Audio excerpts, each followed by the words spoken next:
Welcome to Fenway Park as we get ready for Game 3 of a 3-game series between the Detroit Tigers and the Boston Red Sox.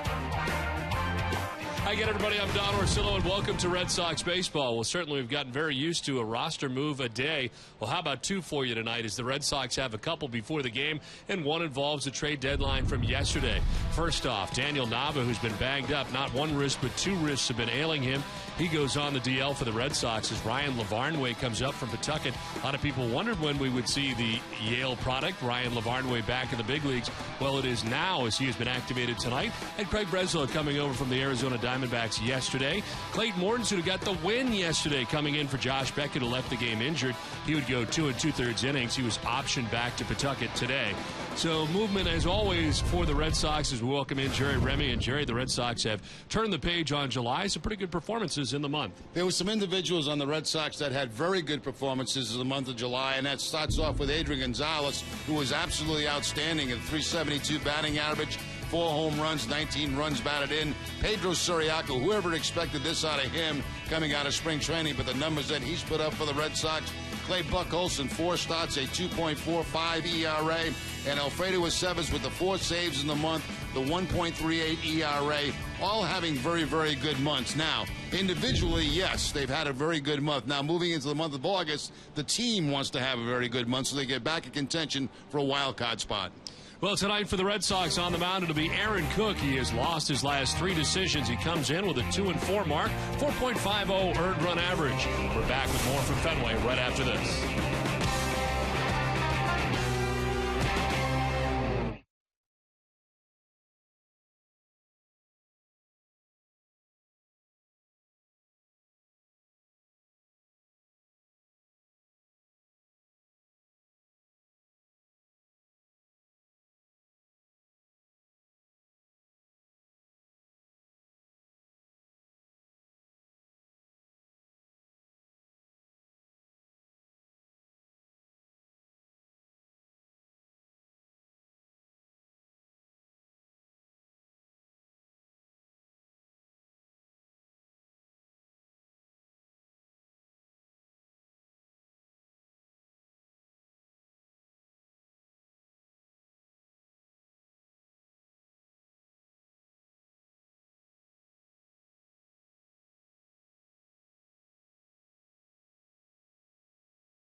The 3-game series between the Tigers and the Red Sox. Hi again, everybody, and welcome back inside the broadcast booth. I'm Don Orsillo. Well, Miguel Cabrera is one of the best hitters in all of the game, and the Red Sox certainly know that firsthand. The former Florida Marlin, who, of course, made the move from first base over to third base with the addition of Prince Fielder this year, and he's done very well. Offensively, his rankings across the league, very impressive. Since joining the Tigers, Cabrera has been a season leader in the American League in average, home runs, RBI, doubles, on-base percentage, as well as total bases. There's a good chance his name will be atop the leaderboard again at the end of the year as well. He ranks near the top in many offensive categories, and entering the day, leads the league in extra base hits, total bases, and RBIs. Some of his best work this season has come against the Red Sox. In 9 games, he's hitting .361 with 3 homers and 12 runs batted in. Well, last night, rain was certainly part of the story. It could be again tonight. The Red Sox and Tigers hoping that it is precipitation-free. On the mound tonight for the Tigers is Rick Porcello. He comes into tonight's action with a 7-6 mark, a 4.56 ERA. First-round draft choice back in '07. We're back. First pitch right after this.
Dunkin' Donuts, New England's website for deals, by Toyota.com, and by Southwest Airlines.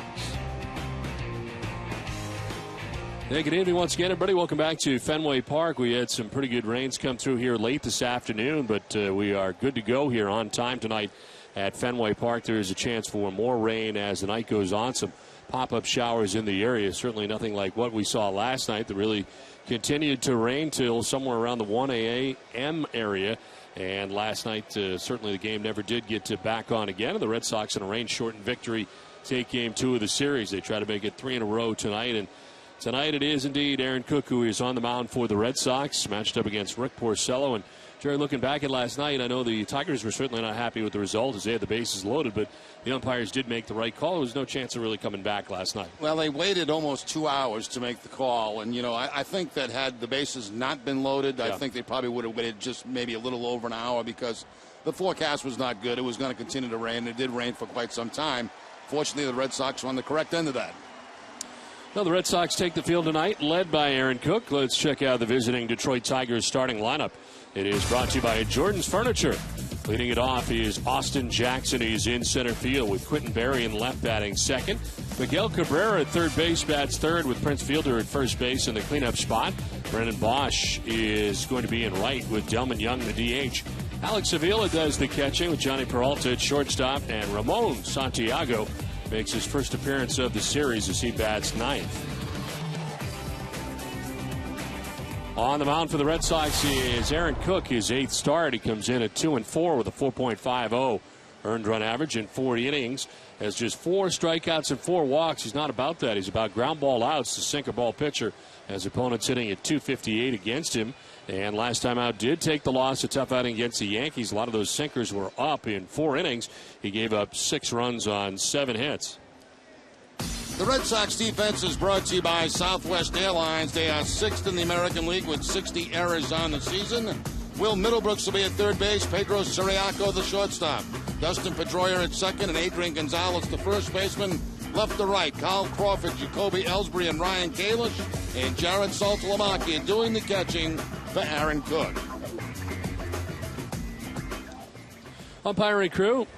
Behind the plate is Jerry Lane, the crew chief, with Vic Carapazza at first base. Larry Van Over at second base, and Angel Campos is the umpire at third. Where available, this telecast can be heard in Spanish by selecting the SAP button on your television remote. Enjoy the game. Buenas noches, amigos. Well, the conditions right now, we get a little bit of sunshine here at Fenway Park. It is 75 degrees. Out to left is the wind at 7 miles per hour and mostly cloudy expected for the remainder of the evening. We will certainly take that as Aaron Cook gets ready to deal with Austin Jackson here in the top half of the first inning.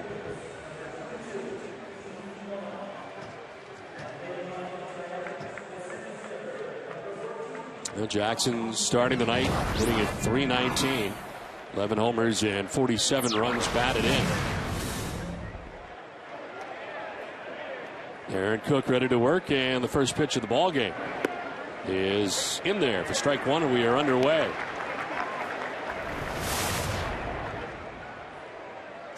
Red Sox have won 4 games in a row as they come into tonight's action. And that's strike 2. Quickly 0-2 now to Austin Jackson.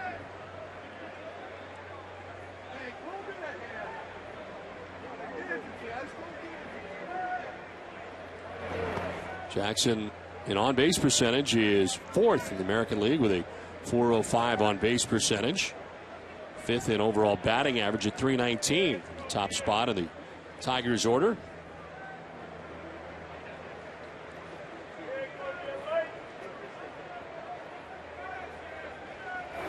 One-two is fouled off, and we'll do it again. I mentioned Austin Jackson. He's come a long way. He's really had a nice year for the Tigers at .319 batting average. 47 runs batted in, 10 steals on the season.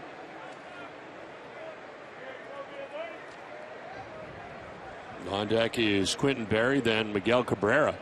Here in the first, as that just misses outside.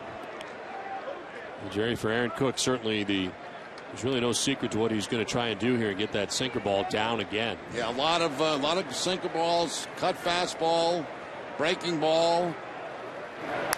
Here's a ground ball to start his night off well to short. Siriaco's throw in time. One down in the first inning. That's exactly what he wants right there. Ground balls around knee to shin high and get those ground balls to find gloves in the infield. This one finds Pedro Siriaco's glove. As Jackson tops it toward shortstop. And Cook picks out the first out of the ball game. One down here in the first inning, and Quentin Berry, the batter. Berry at 283 to start the night as he'll line one foul. Berry, the left fielder for Detroit. 2 homers, 22 runs batted in. 0 for 2 in last night's game.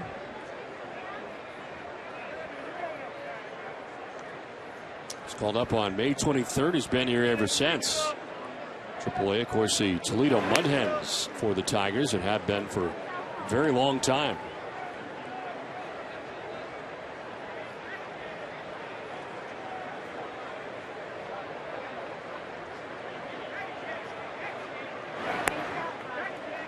Just missed, and it's 2-1.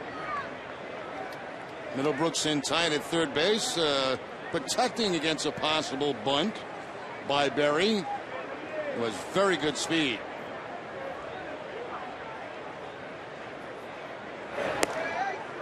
Too far inside, and Cook falls behind 3-1. Last win for Cook coming at Seattle back on the 29th of June. Lost his last 3 decisions. On the ground to third with Middlebrooks in on the grass. Sidearm toss and plenty of time. 2 down. We are jam-packed with action here tonight on NESN for you. Here's what's coming up. We'll get you caught up on the tweet-up event that we've been talking a lot about lately. That took place before the ball game. We'll check in on that. MLB news and notes. And today the Yankees played day baseball in the Bronx against the Orioles. We'll get you caught up on that action today. So that's what is coming up tonight as Miguel Cabrera stands in with 2 outs. Cabrera at 322, 25 homers, 85 runs batted in. In there for strike 1.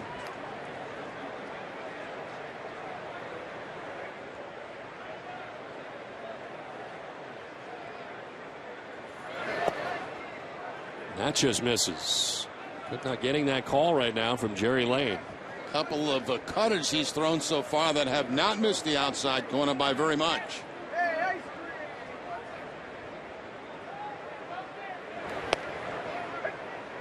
That one is called a strike, and it is 1-2. Just about the same spot with this fastball.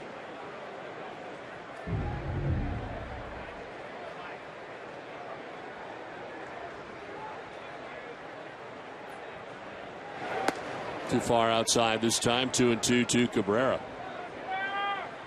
Cook only lasting 4 innings against the Yankees last time out. Curtis Granderson did a grand slam.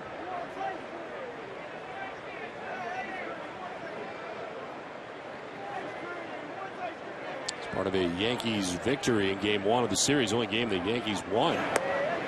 That's downstairs for ball 3.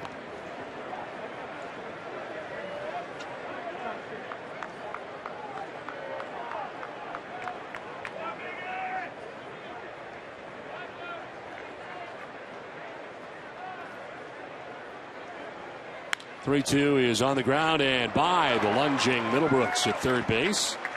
Crawford will throw it back in. It's a 2-out single for Miguel Cabrera. Well, Cook does get the ground ball, but the ground ball gets by Middlebrooks, and the base hit for Cabrera. He is now 4 for 8 in his career against Aaron Cook. A 2-hop ground ball that gets by Middlebrooks at third base. So that gives Prince Fielder a chance here in the first inning. 2 down, Cabrera at first, and Fielder coming up, hitting at .301, 16 homers, 72 runs batted in.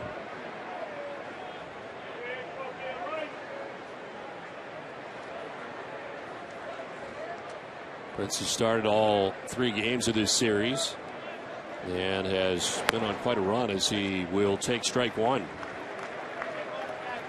He's played now 286 consecutive games dating back to 2010. Marks the longest active streak in the major leagues.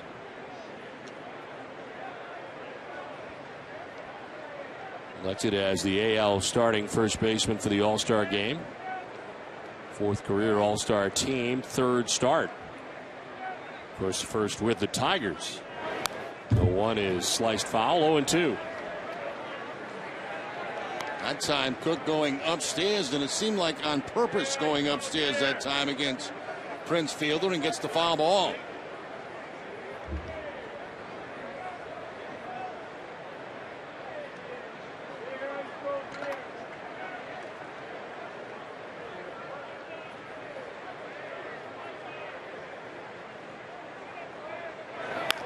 Back to Cook. Nice pick. He will head to first and flip in that direction for out number 3.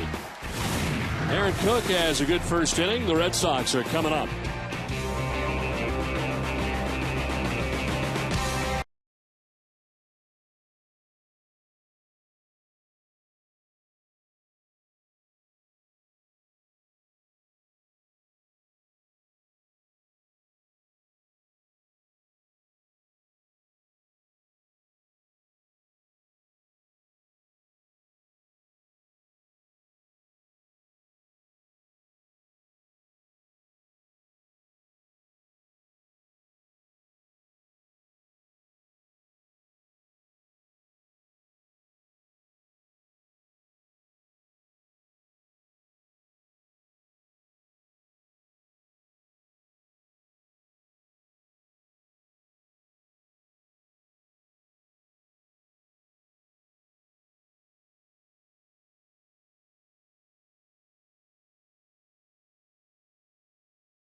First inning.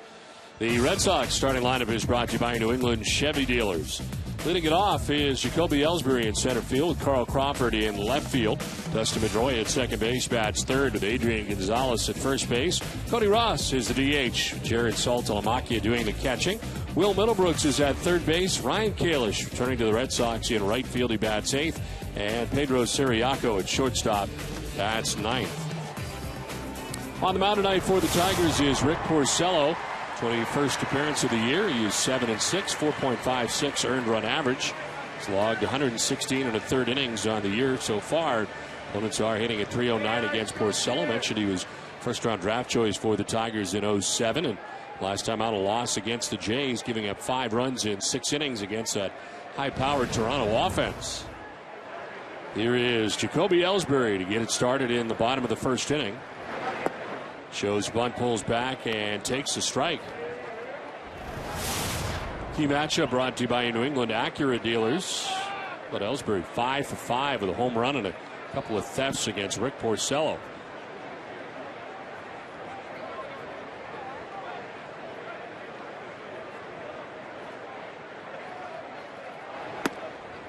Ellsbury thought about it but holds off and did not go, according to Angel Campos, third base umpire. Now, Porcello has allowed just 1 home run over his last 12 starts. The Red Sox would like to change that tonight.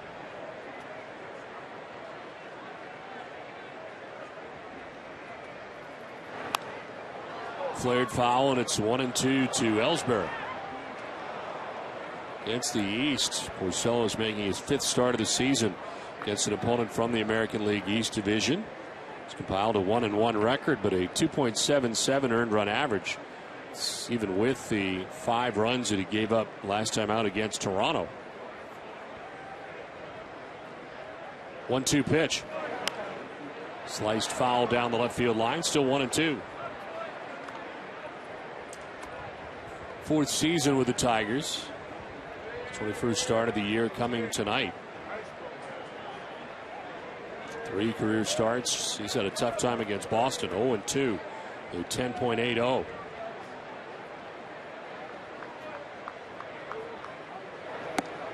Straightens up Ellsbury and evens a count at 2-2 as Porcello missed with a fastball. He's got a curveball, slider, and change in his arsenal. Carl Crawford waiting on deck as Bobby Valentine tries to stretch his winning streak to 5 games. On the ground down the first baseline, hits the bag. Up over fielder and down the right field line. Thinking too is Ellsbury. Throw from Bosch will be late, and it works out to be a double for Jacoby Ellsbury. Well, Jacoby now 6 for 6 against Porcello in his career as everything goes right. It's a changeup that hits the first base bag and jumps out in the right field. Almost a one-handed swing right there by Ellsbury. It goes right over Prince Fielder, and once Jacoby sees that, it's 2 bases without a contest.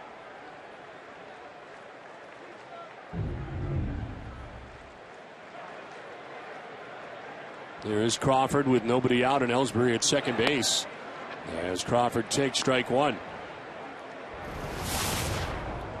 Carl hitting at 244 with a home run, 4 runs batted in.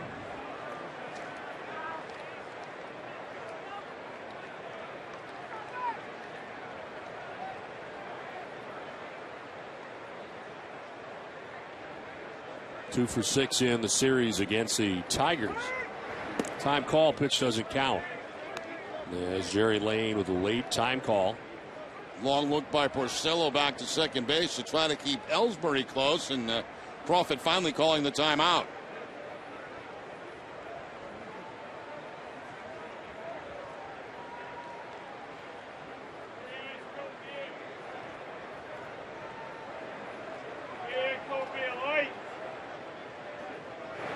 Crawford waves at that pitch, the fastball away, and it's 0-2. It's a pitch he's had trouble with. He got about halfway through that swing and probably wanted to hold up and stop it, as that ball was well off the outside corner.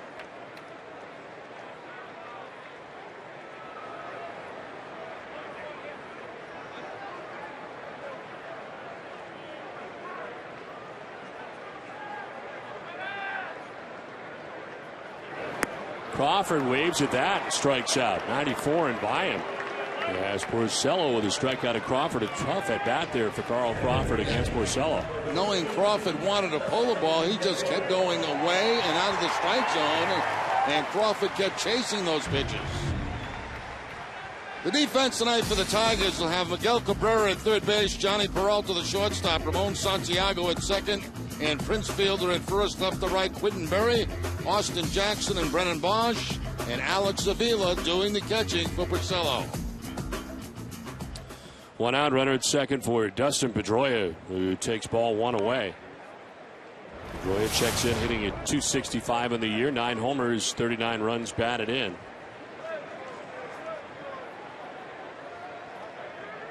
Dustin, the 4th hardest American League player to strike out. 1 strikeout per 9.41 plate appearances on the year. 3rd in the American League in extra base hits with 30. Went deep in game 1 of the series against the Tigers. 3 homers in his last 6 games. But 1 for 7, the home run, the only hit he's got in the series, as Porcello misses down and away. Talking about guys tough to strike out. Ichiro's the toughest. Brantley of Cleveland is second. Kochman of Cleveland is third. Then Dustin, the 4th toughest in the league. And a name on this list that you wouldn't believe, but hardest to strike out, number 10 in the league, Prince Fielder. Really? Wow.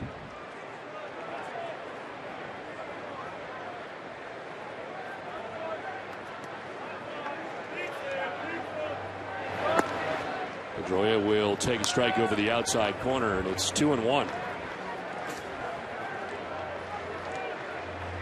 Porcello has limited right-handers to a .267 average during his major league career. Lefties, like the guy on deck, have done very well against him. They get .307. Tried to hold up, but a foul tip. The indication by Lane, and evens up now at 2-2.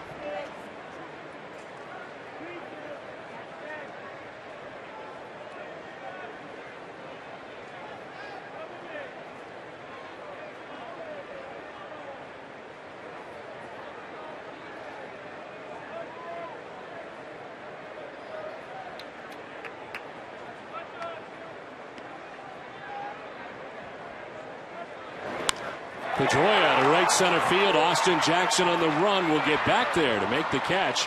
Tagging at second base and heading to third is Ellsbury, as Pedroia gives it a ride out to deep right center, but Jackson back there to make the catch. 2 down in the inning. Ball looked like maybe he was going to find a gap out there at right center field, but that gap was closed very quickly by Austin Jackson, who is shading Pedroia a little bit in that direction. Ellsbury tagging at second base. He has no problem getting in third now with 2 outs.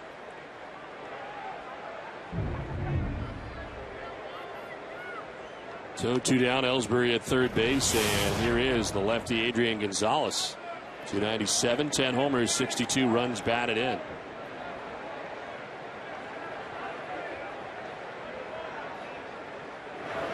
And a swing and a miss for strike one. Adrian in the series 2 for 6. Leads the majors with his average in this situation with runners in scoring position, hitting at .414. A chance to deliver here as Jacoby Ellsbury is 90 feet away with 2 down.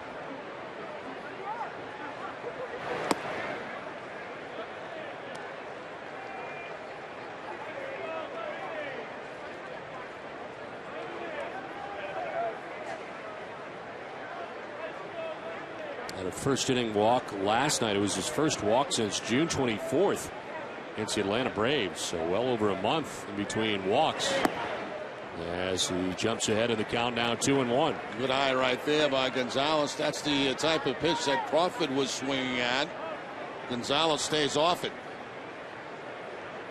Trying to get those lefties to chase that sinker ball away.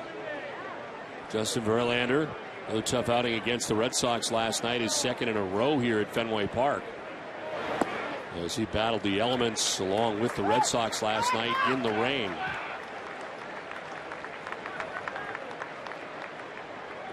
And then it is streak of 6+ innings and 63 straight starts prior to 5 innings last night, giving up 4 runs, 3 of them earned.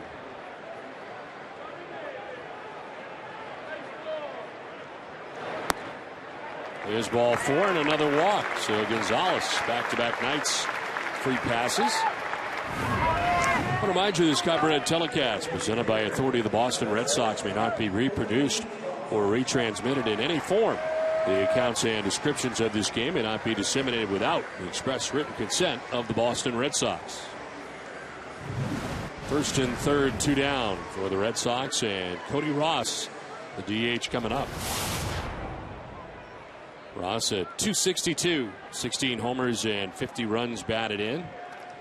Red Sox have been sharing the DH duties since David Ortiz was placed on the DL, and we've seen both catchers in the lineup the last couple nights, but Cody Ross takes over the DH spot tonight.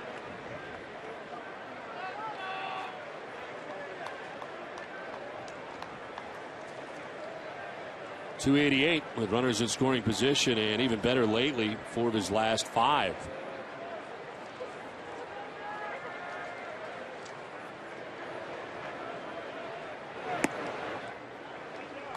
Cody is 3rd in the American League with a .720 slugging percentage against left-handed pitching, and .520 against right-handers. As at third base is Jacoby Ellsbury. At first is Adrian Gonzalez. 2 down.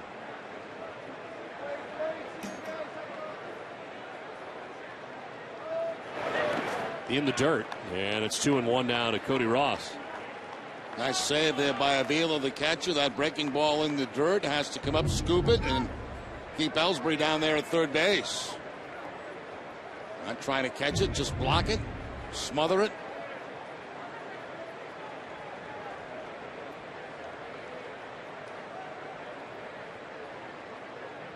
Ellsbury at third, Gonzalez cross the diamond at first. This one is to right. Bosch coming in, but it's in for a base hit. From third comes Ellsbury, and Cody Ross knocks in the game's first run. Red Sox take a 1-0 lead. Looked like Cody got jammed a little bit on that fastball and just kind of muscled the ball out to the right field. That ball up and in on Cody Ross. But he somehow gets a lot of the barrel on the bat and drops it in front of Brennan Bosch out there in right field. And the Red Sox have a 2-out run here in the first. 2 on, 2 down, and it brings up Jared Saltalamacchia. He's 20 home runs, leading Major League catchers. Getting into tonight's action, he's 3 for 7 in the series, and a liner to second base caught by Santiago to end the inning. Red Sox get the game's first run, lead it 1-0.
For coverage of the WEI Nesson Jimmy Fund Radio Telethon, presented by Arbella Insurance Foundation. Arbella Insurance, here for the Jimmy Fund, here for good.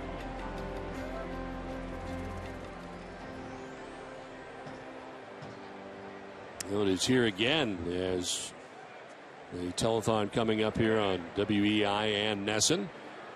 As the Red Sox and Tigers head into the second inning, Red Sox have a 1-0 advantage. Brennan Bosch leading it off here for the Tigers, and he takes strike one. Bosch, the right fielder at 246. 11 home runs, 44 runs batted in.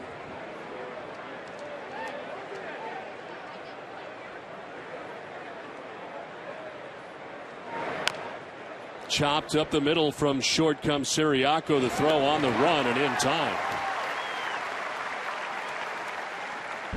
Well, it is going to be Jimmy Fund month coming up here in August. The Red Sox sport the Pan Mass Challenge for the 10th straight year, the 11th year of the Jimmy Fund Radio Telethon on WEI and here on Nesson, August 21st and 22nd. Adrian Gonzalez has announced he'll donate $5,000 for every home run he hits in the second half of the 2012 season. So some big news, and the Pan Mass Challenge this weekend, and the goal again, as Billy Starr told us earlier this year, $36 million. Like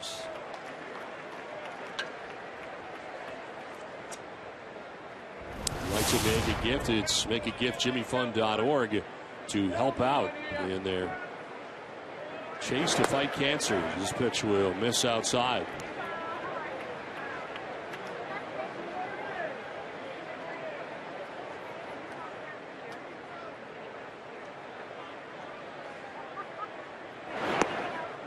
Another pitch away, and it is 2-1 to Delman Young. DH for the Tigers batting as Aaron Cook has a 1-0 advantage, working here in inning number 2. On the ground to third base, Middlebrooks has got it.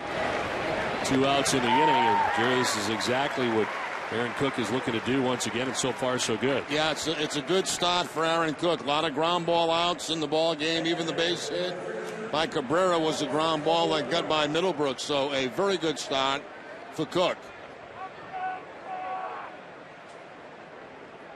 2 down for Alex Avila. 241, 6 homers, 28 runs batted in.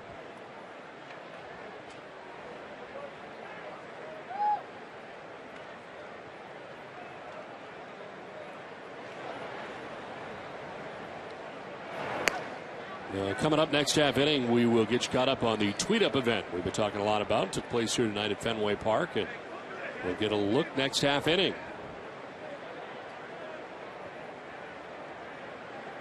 First pitch strikes to all 7 batters Aaron Cook has faced so far tonight as he misses inside, and the count evens at 1-1.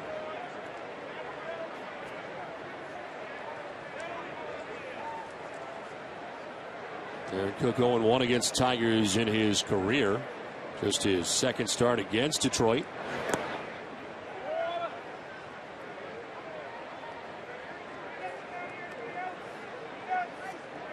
One walk or less in all 7 starts this year.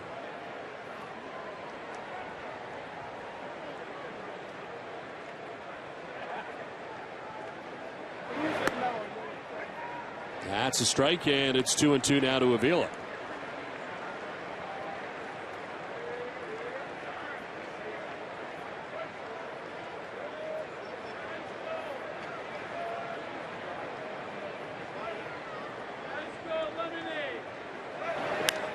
Avila will lift it in the air to shallow left center. Crawford from left comes over and makes the catch. A little stagger step in the end, but puts it away. It's a 1-2-3 second for Cook, a 1-0 Red Sox lead.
Tonight's game, the guys will talk a little football tomorrow with NFL.com's Mike Lombardi.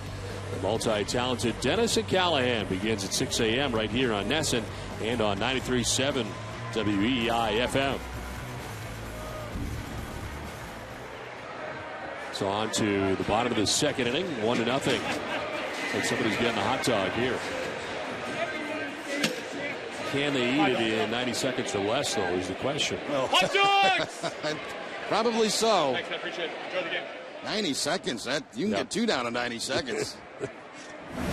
Will Middlebrooks leads it off here for the Red Sox. Middlebrooks, Kalish, and Siriaco, bottom third of the Red Sox order.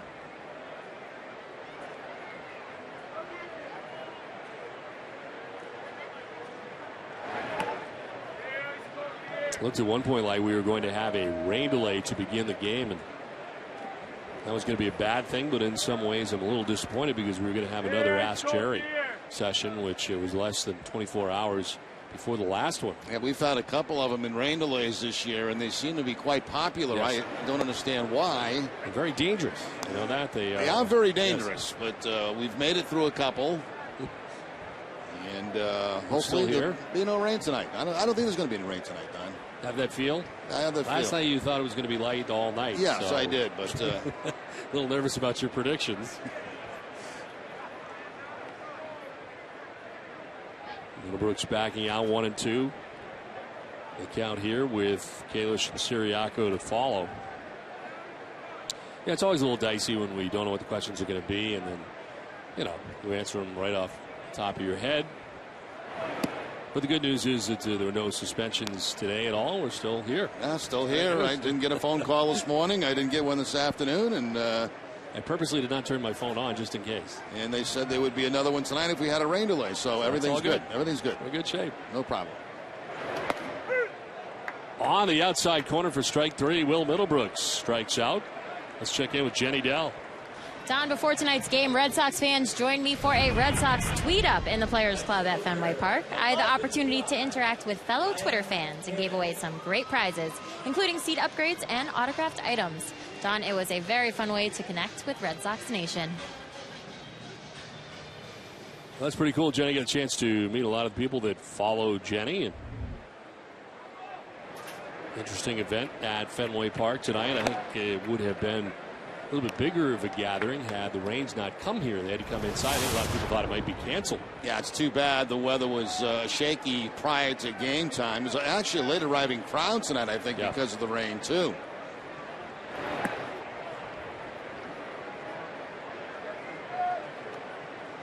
Now Ryan Kalish returned to the Red Sox as the crowd is here now. Kalish recalled prior to last night's game for his second stint with the Red Sox this year.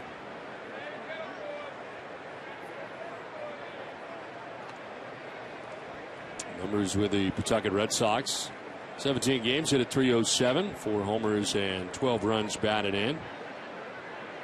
In his first stint with the Red Sox, started 15 of the 19 games he was here. All that action in center field, and tonight he starts in right. Kalish beginning the year on the 60-day DL with a left shoulder surgery during the offseason. As he backs out, gets time from Jerry Lane. It's a good shot of what you're looking at if you're sitting in about probably the third or fourth row with boxes down around home plate. Swing and a miss, and it's back-to-back strikeouts for Porcello. 2 down.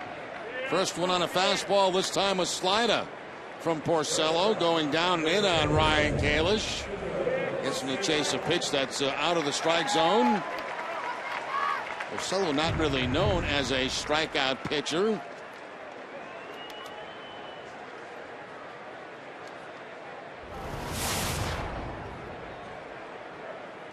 .348, no homers, 9 runs batted in for Pedro Siriaco. Hitting at .421 during his 5-game hitting streak as he takes pitch for strike one. Getting back to Porcello's strikeouts, his high in the season is 7. And he's done that one time in a game this year.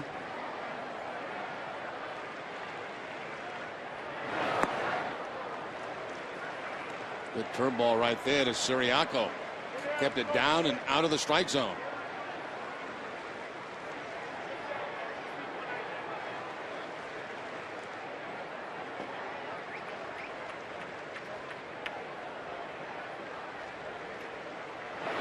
Swing and a miss, and Siriaco strikes out. Porcello strikes out the side in order.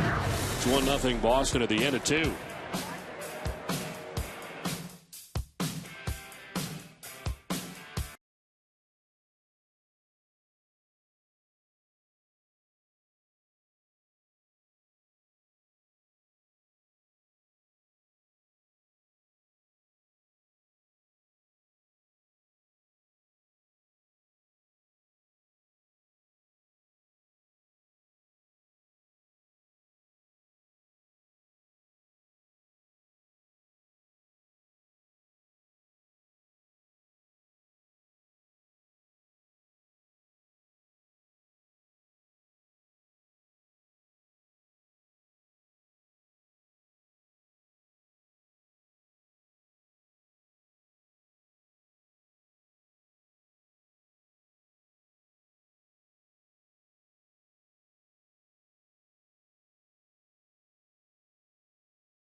Budweiser Draft Rally Tap. The Budweiser Rally Tap is a new interactive tap handle that follows the action in real time. Any inning, the Red Sox score, the tap lights up, and giveaways begin. Visit NESN.com/BudTap for more information.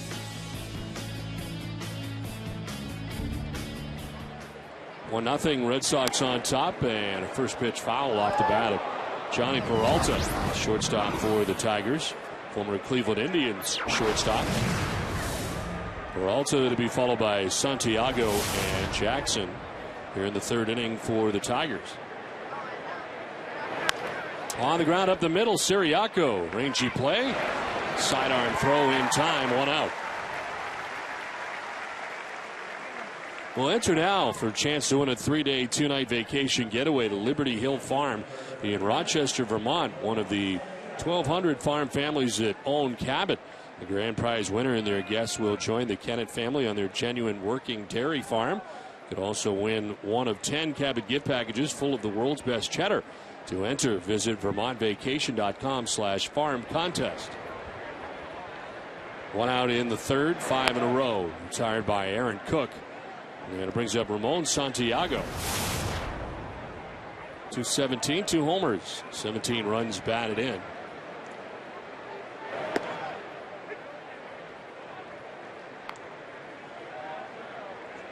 First start of the series for Santiago.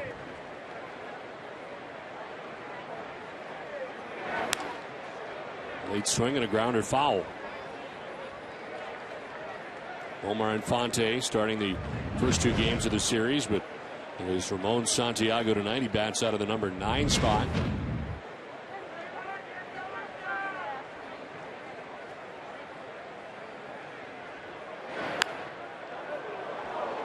Going off the top of the Red Sox dugout, kicks down the right field line.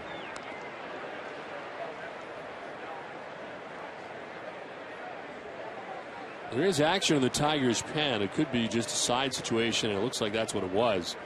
Ryan Villarreal up and throwing.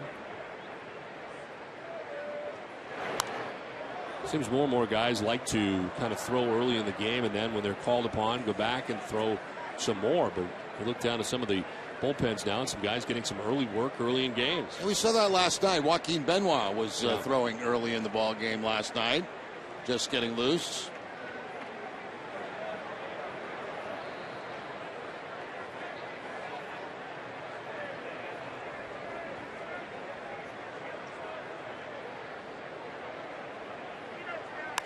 Santiago slaps it foul. Count remains 1-2. He's not played in the last 5 days. His last start was on the 26th of July at Cleveland. Not known for his bat, hitting at 175 over the last 14 games. But his defense has been very good since the start of 06. He's at a .996 fielding percentage and sends one to right field and has got a base hit. Not known for his bat, but he's got a hit here in the second hit off Aaron Cook tonight. Looked like it might have been a cut fastball that time from Cook that Santiago takes in a right field for the base hit. It's the first time he has ever faced Cook, and he gets the base hit just with one out here in the third inning. One out, one on for Austin Jackson. Grounded out to shortstop in the first inning, 0 for 1. One of the 6 ground ball outs that Aaron Cook has in the game.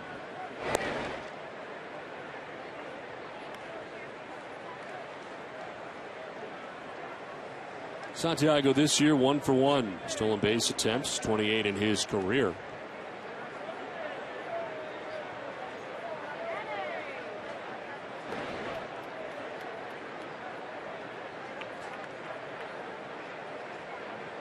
Santiago 1 steal so far on the season, has been caught 1 time.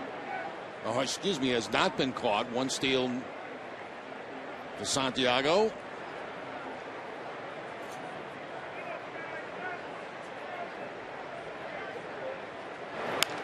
On the ground to first, Gonzalez touches first. This becomes a tag play and tagged out at second base is Santiago. A double play that ends the top of the third inning. It's 1-0 Boston.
Eastern Bank, the official bank of the Red Sox television network. Tradition, history, and a commitment to everyone on our team.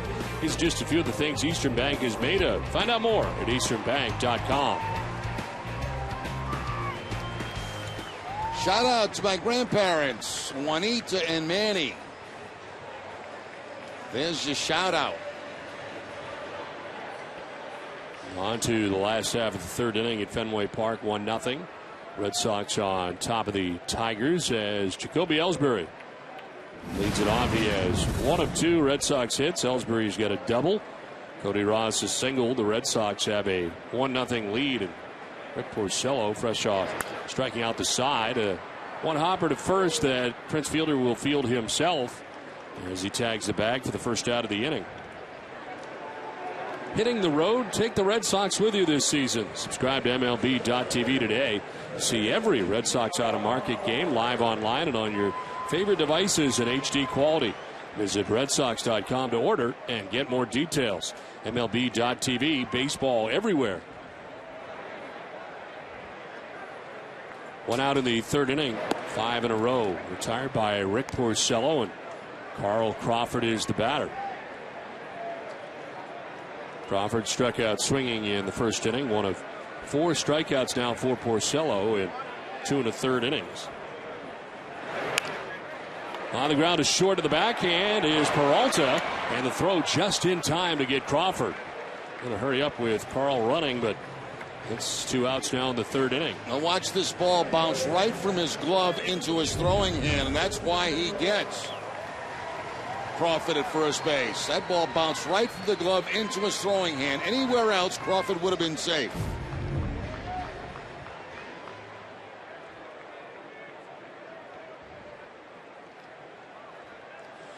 Two down in the third inning. Dustin Pedroia stands in. He flied out to center field in the first inning.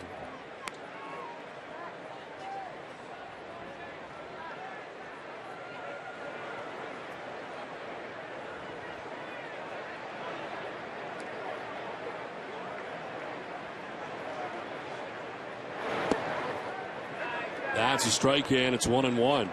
I'll tell you a little bit later how you can spend an inning in the photographer's well in the pit area here at Fenway Park, where Jenny Dell is on a nightly basis.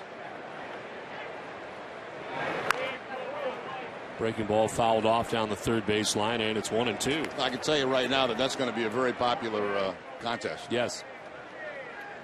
Not only is it Jenny Dell down there, Bill Titus is there too. Yes, and we get to meet Mark. Mark's there. Me too. I mean, you get the whole gang. You won't have a chance to spend much time with Mark because he's so busy.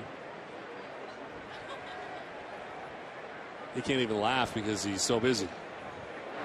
1-2 pitch is in there for strike 3. Pedroia doesn't like to call, but it's the 5th strikeout for Porcello. We played 3. It's 1-0 Red Sox.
TC Jim, Matt Stairs, and Jenny at 6:30.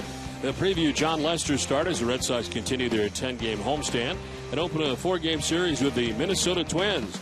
Live coverage begins at 6 right here on NESN. Don, I like your boat out there. Yeah, that's mine in the back there, Jerry. Wow.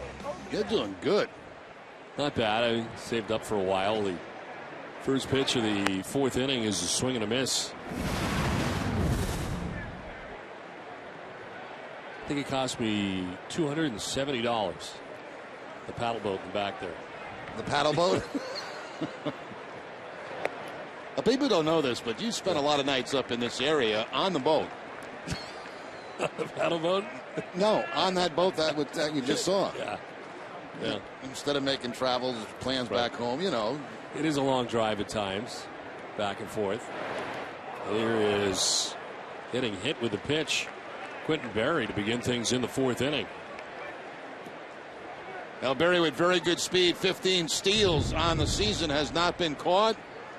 That's slider or a cut fastball right there, getting him off the right leg, it looks like.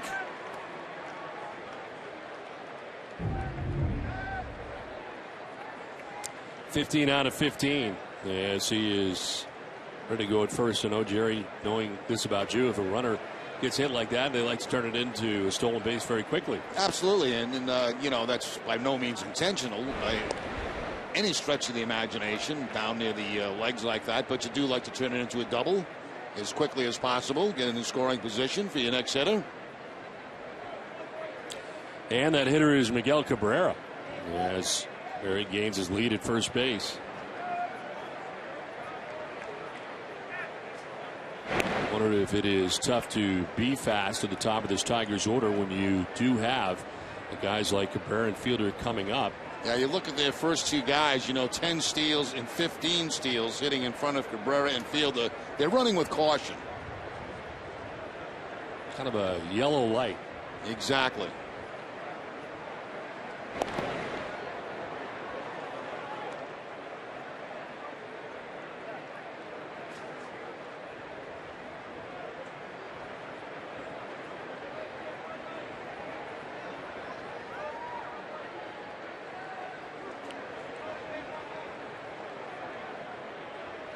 Took a step towards second and gets back.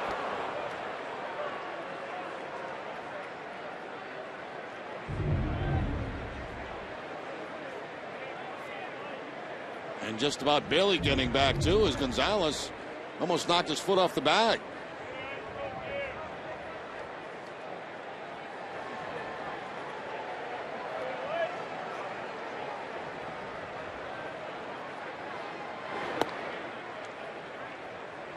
Ball 1 to Miguel Cabrera, who singled in the first inning. 1 of 2 hits off Aaron Cook in the game. 8 ground ball outs for Aaron Cook so far tonight. Certainly a good sign. Does hit the first batter that he faces here in the 4th inning.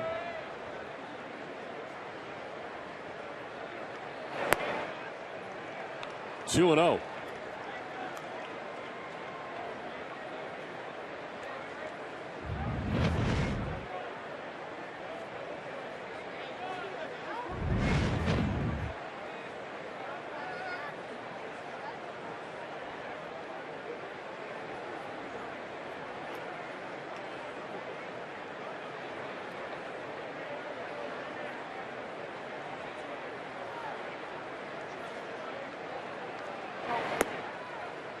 The inside, ball 3.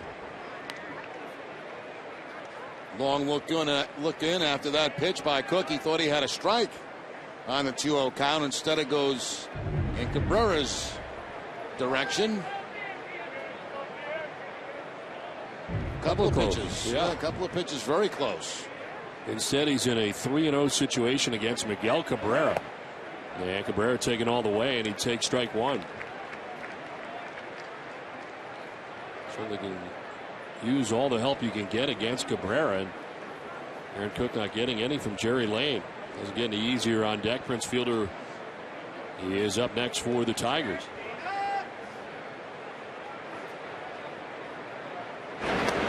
Throw over, and he gets him this time. close a couple of times. Quentin Berry didn't think so, but he was picked off by Aaron Cook.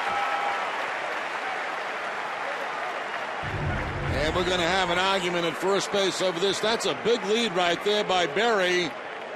And is his hand on the bag before the tag? I tell you one thing, Gonzalez sold this very well. There's the tag, and watch him lift up. I think his hand was back, but I think Gonzalez sold that very well. Short conversation with Jim Leland, who returns to the dugout for the Tigers.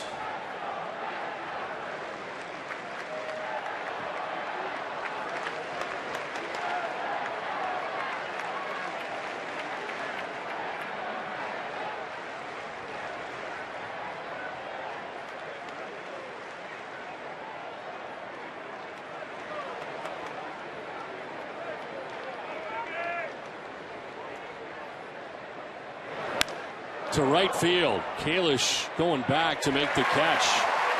Almost lost in the light bank, but he makes the grab. 2 down.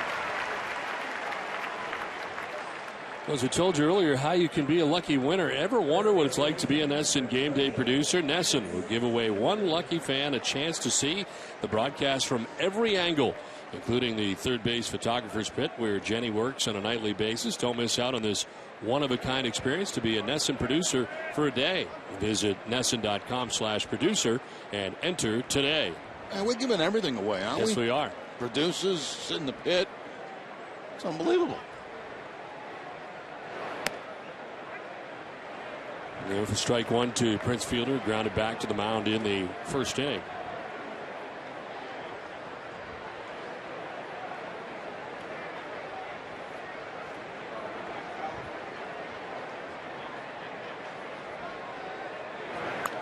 Jammed and fouls it off. 0-2.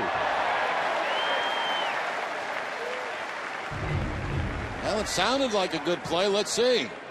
Yes, nice two-handed catch.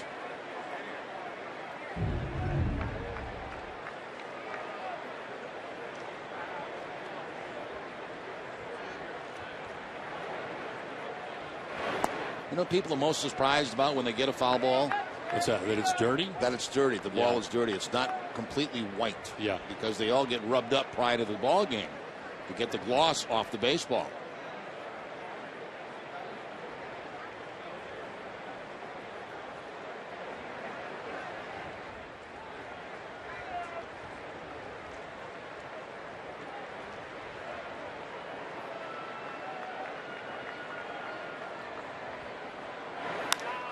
Fielder to left field. Struck well. Crawford back at the wall, and it'll kick off the wall.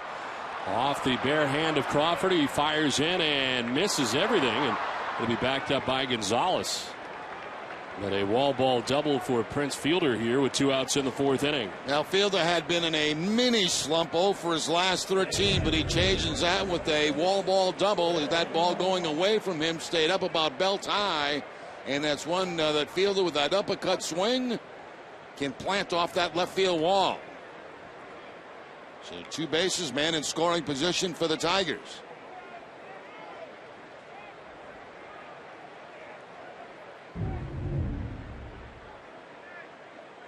So 2 down. Fielder at second. Brennan Bosch the batter. Red Sox holding on to a 1-0 advantage as the Tigers bat here in the top of the 4th inning. It's ball 1 inside to Bosch.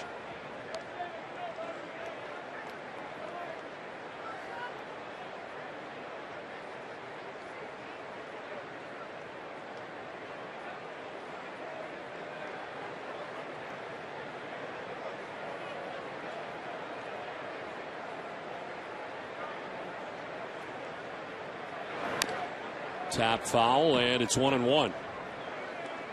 Covidien, a global healthcare products company, is a proud sponsor of the Red Sox Foundation, helping to address health needs in our communities.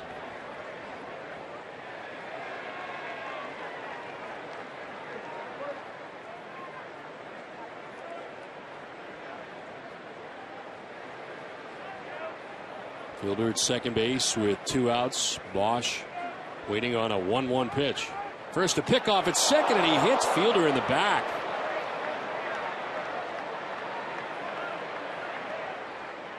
Not sure if he got him in the back or higher up.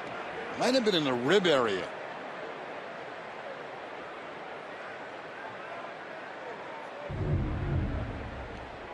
There's the daylight play right there, as there really was not a heck of a lot of daylight between Siriaco and Fielder. And maybe the throw did get him in the head.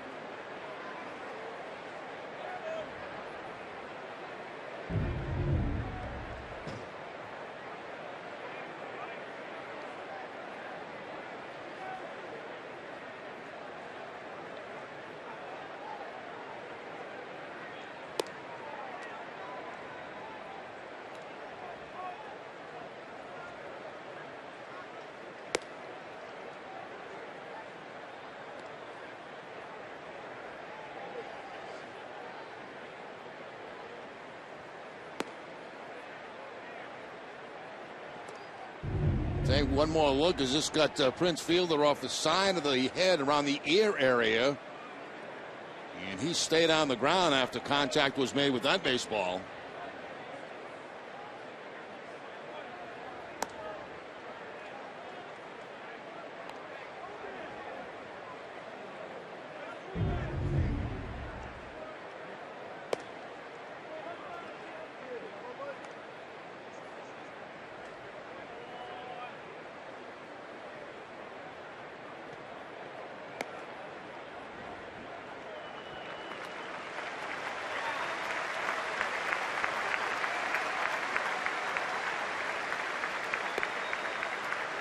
Well, Prince says he's all right and has talked his trainer into it, at least for the moment.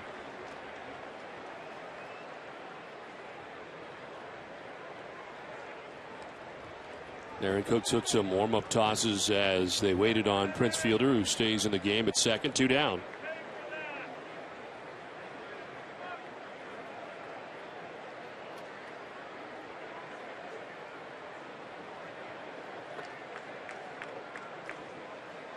Well, we have a moment. Red Sox Nation, if you need medical care here at Fenway Park, visit the Beth Israel Deaconess First Aid section behind Section 12, Beth Israel Deaconess Medical Center, official hospital of the Boston Red Sox. Visit them at bidmc.org. Prince Fielder does not need them. He has his own training staff.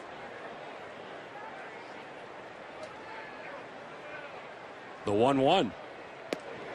That'll drop in there for strike 2.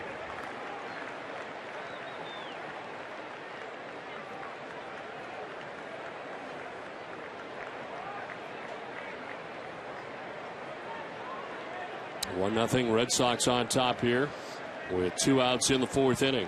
Runner at second base.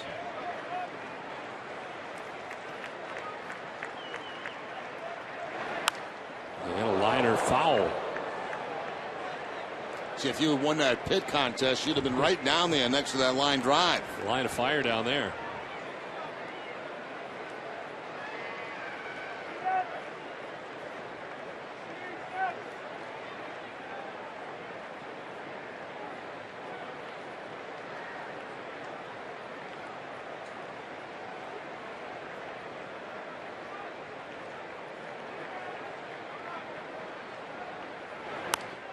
Fouled off to the left and out of play.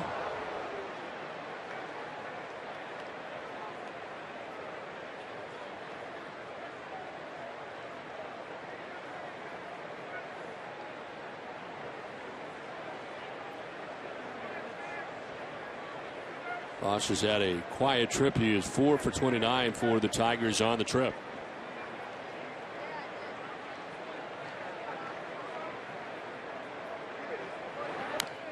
Taps it foul, stays alive.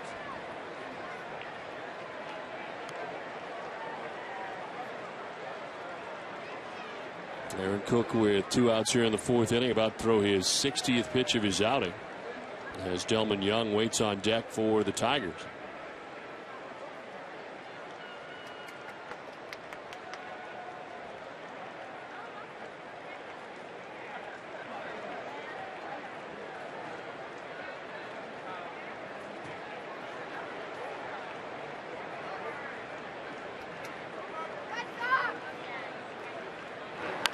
On the ground, foul again.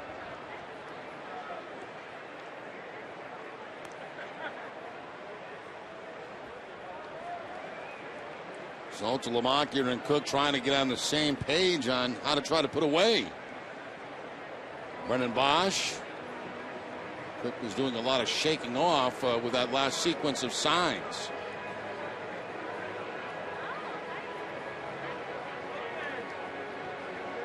The 8th pitch of the at-bat coming up for Brennan Bosch.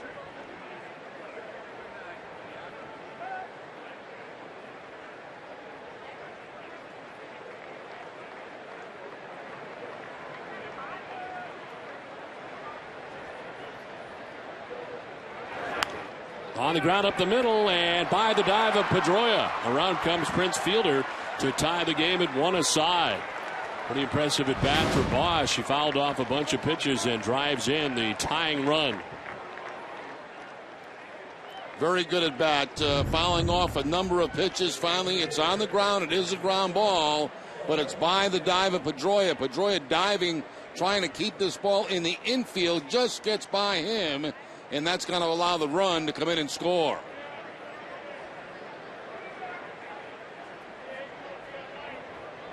And at second base, ground ball, you'll see most infields diving, trying to knock that ball down so it doesn't get into the outfield and try to keep that run from scoring, but nothing Dustin can do about that one. Delman Young cranks it foul off to the right, out of play. His second look tonight at Aaron Cook. Young grounded out to third base in the second inning, 0 for 1.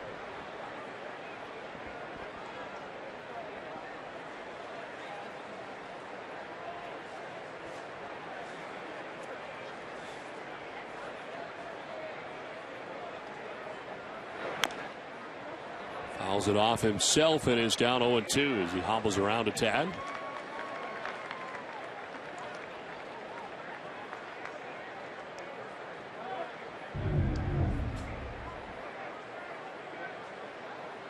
See that happen a lot with guys that have slight uppercut swings against a sinker ball pitcher.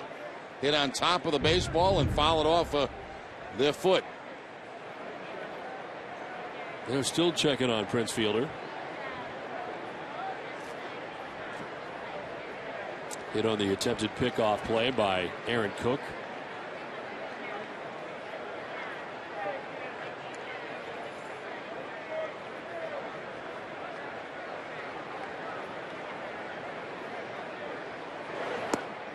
Outside, 1-2.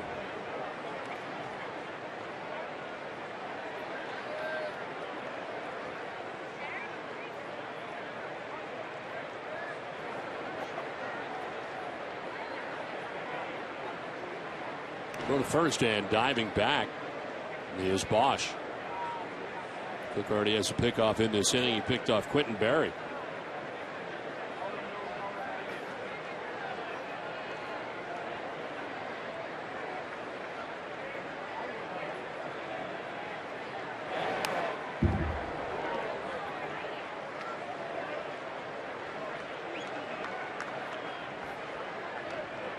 David Ortiz taking some swings. The swinging is not the problem. The running is a problem at the moment.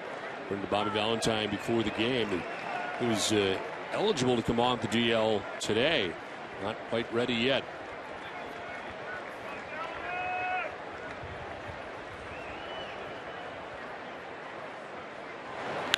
One-two is in the air to deep center field. Back goes Ellsbury on the run to make the catch. As he tumbles into the triangle, he holds on to the baseball. Jacoby Ellsbury, the good running, diving catch. Some kind of play from Ellsbury. Game tied at 1.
It's powered by Ace Ticket.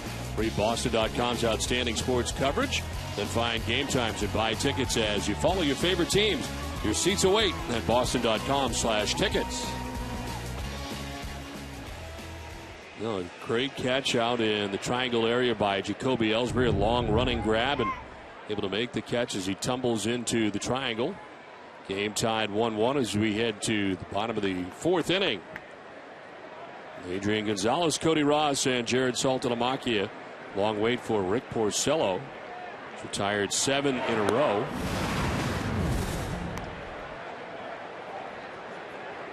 Five strikeouts through the first 3 innings.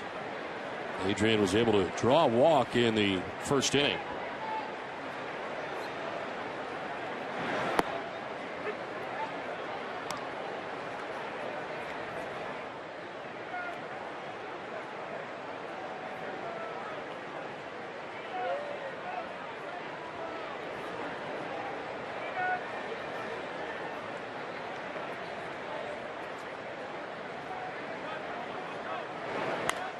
On the ground, foul.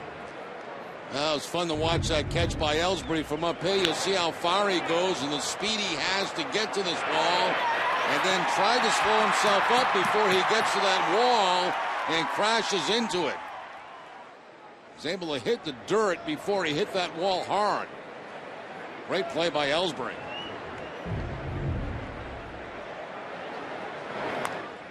1-2 fouled off down by the legs, and it hangs at 1-2.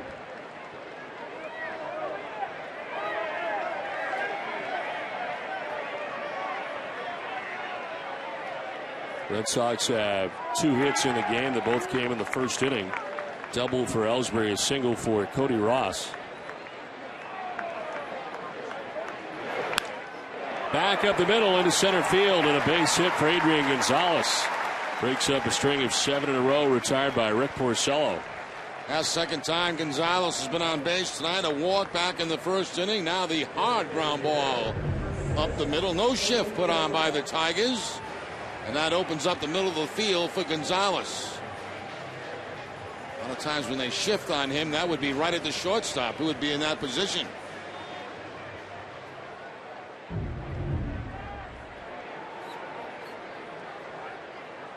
Lead runner on for the Red Sox, second time in the game, as Cody Ross, the batter, single to drive in the Red Sox run in the first inning as Ross takes a look at ball one.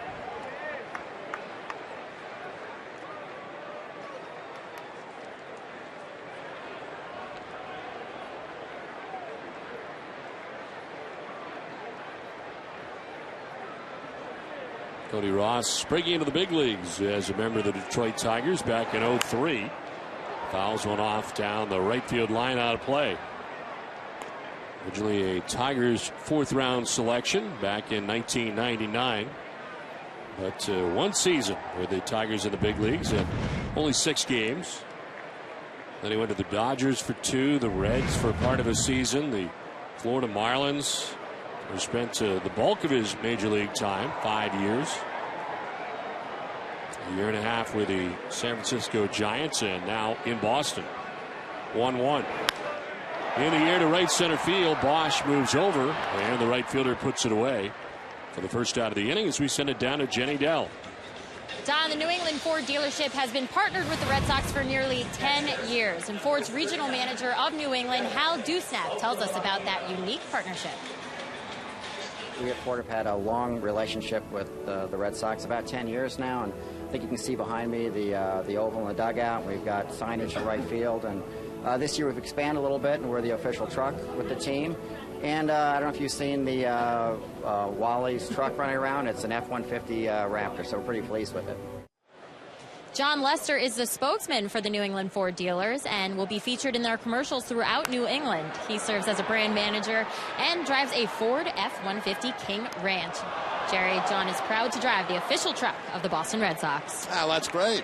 Great to see John with a truck and being the official sponsor for Ford.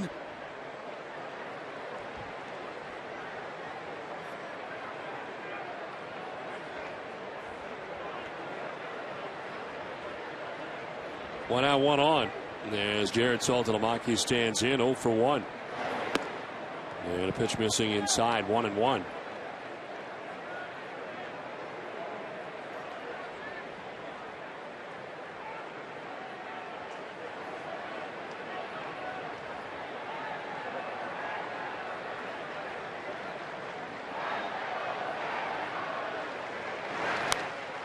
Sliced foul off to the left, and Saltalamacchia down 1-2. He's been DHing the last couple of nights for the Red Sox. Red Sox now have 3 catchers. It's pretty full, isn't it? Certainly looks that way, Don. And it's still very big. I thank all of the professors and educated people who sent along kind notes about the moon and all the details about the moon. I knew a great many of them. Some I did not. Now you know more. Now I know much more. I knew I would receive instant feedback. Now this is a kind of a feedback type of business. Yes. You know. More instant now than ever before. Yes, we get instant feedback. Swing and a miss. Saltalamacchia strikes out. That's 6 Ks for Porcello.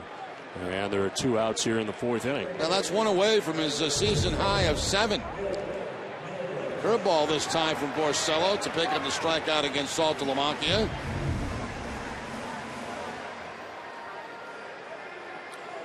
Runner at first, 2 down. Will Middlebrooks, the batter, he struck out looking in the 2nd inning.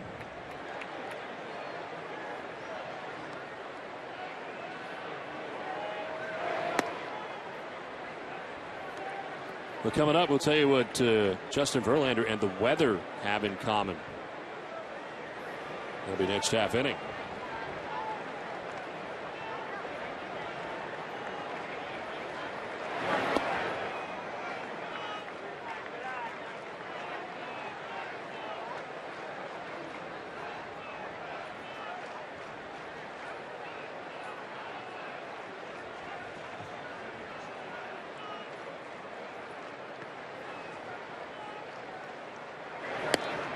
That's a strike, and it's 2-1 now to Middlebrooks. 6 strikeouts for Porcello. Retired 9 of the last 10 batters.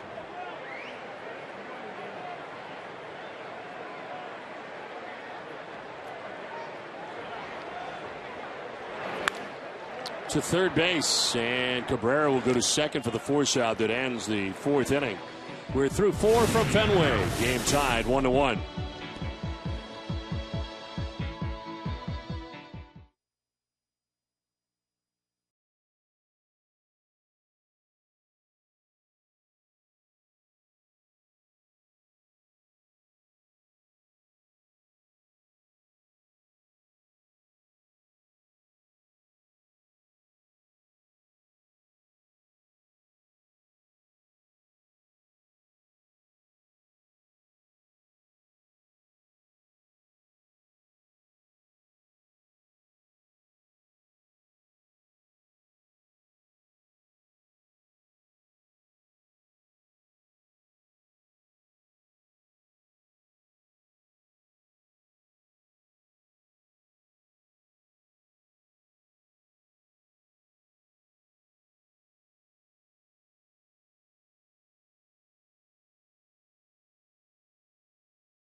Red Sox baseball in Essen is brought to you in part by Eastern Bank, listening, guiding, and being there for kids in need. That's what Eastern Bank and Adrian and Betsy Gonzalez are made of, which is why we've teamed up to support youth mentoring programs throughout Massachusetts. To find out more, go to easternbank.com/Adrian.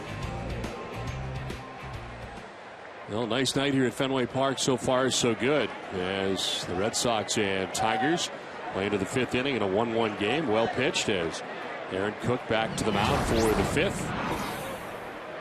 It'll be the bottom third of the Tigers order. Alex Avila, Johnny Peralta, and Ramon Santiago. And a grounder up the middle quickly into center field. Avila picks up the 5th hit of the night for the Tigers. But again, Cook keeping the ball down. It's another ground ball, but this one does not find glove. It finds a hole and right up through center field for the base hit. So the leadoff hit here in the 5th inning for the Tigers.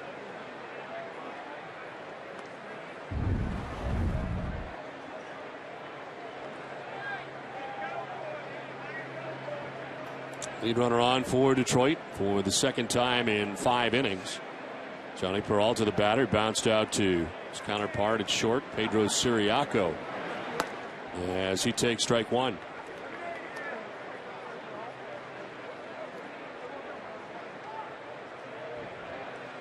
More guys warming up early before it's time for them to warm up. Jose Valverde, the closer for the Tigers, warming up. Yeah, I doubt they'd have the closer in the bottom of the 5th. No, it doesn't make a lot of sense. This is to right and falling fast. It's in for a hit. Stopping at second base is Avila. First 2 have reached for the Tigers here in the 5th inning. Now we'll see how the Tigers play this now. 1st and 2nd, nobody out there. Number 9 hit is Santiago coming to the plate. Tigers 3rd in the league in sacrifice bunts so far this season. A cut fastball that time right toward the end of the batter. Peralta shooting it to right field for the base hit.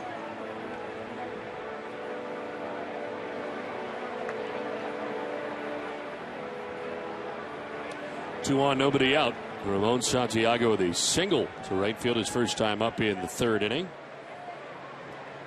So the average up to 221 on the year. Had a lot of playing time. Aaron Cook about to throw his 70th pitch of the night. Red Sox expecting bunt as they come in at the corners. And Santiago gets it down. Cook will look at third but go to first, and the sacrifice is complete for Santiago. Cook gave it a look but no play there. And 2nd and 3rd with 1 out. Yeah, I think he made the wise choice by going to first base. That would have been too close. An attempt at third base on this particular bunt here. Yeah, you see going back to the bag is Middlebrooks, but just a little peek and the throw to first to get the shore out. Job well done by Santiago. 2nd and 3rd, 1 out. Top of the order now for the Tigers, Austin Jackson, and his .319 average coming into tonight's action. Now down to .317. He's 0 for 2.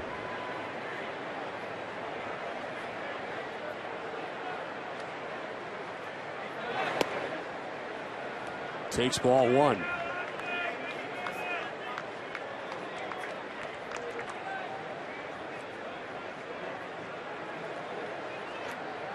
Cook tonight throwing 70% strikes.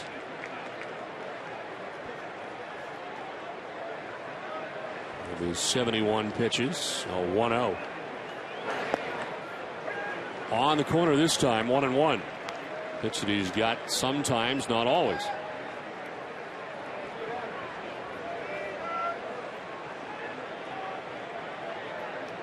Avila at third base, Peralta at second base. 1 out here in the visiting half of the 5th inning.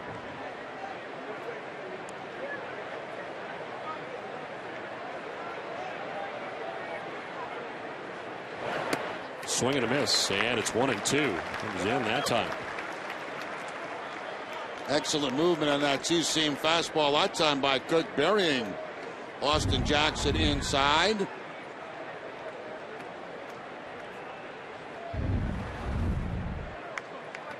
Austin Jackson, his 3rd year with the Tigers, part of the Curtis Granderson deal, along with Phil Koch coming from the Yankees to the Tigers. back December 9th of 2009. 1-2 will miss, and it evens at 2-2. Deal has worked out for both teams. Granderson has been terrific for New York, and Austin Jackson very good for the Tigers, as has Phil Coe coming out of the bullpen.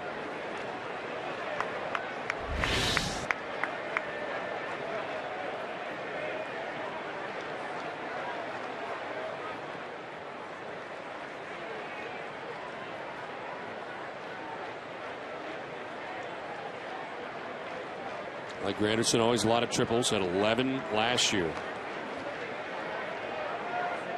And that big ballpark in Detroit, Comerica Park. This one is foul outside of third.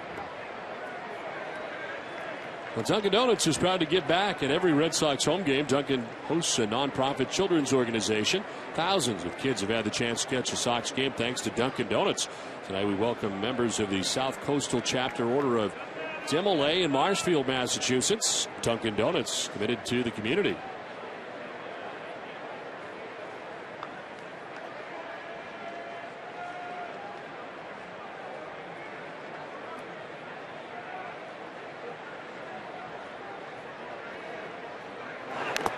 Two fouled off, and it hangs at 2-2.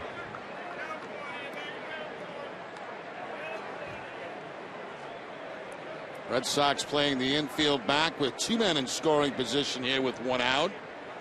Willing to give up the one run in this situation, but not two on a ground ball like it might get through the infield.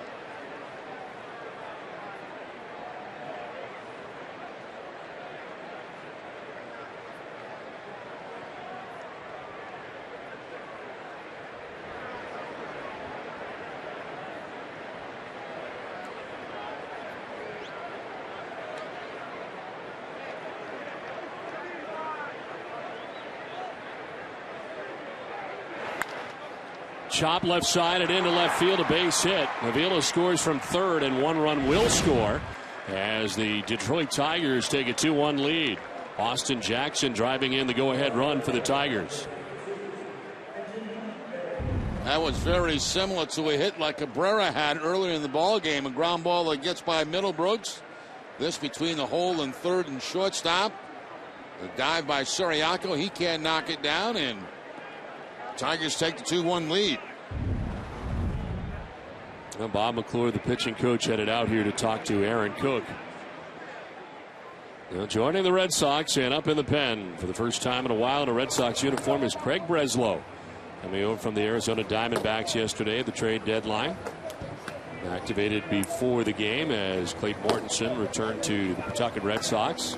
Last night's winning pitcher, and Breslow, he is now warming up in the pen. Aaron Cook, he is up to 77 pitches, but he has relinquished the lead here in the fifth inning. Pitching line brought to you by Ace Ticket, 4 1/3, 7 hits, 2 runs. They are both earned. He's not walked anybody, nor has he struck anybody out. 77 pitches, 55 for strikes. High percentage of strikes, 71% on the night.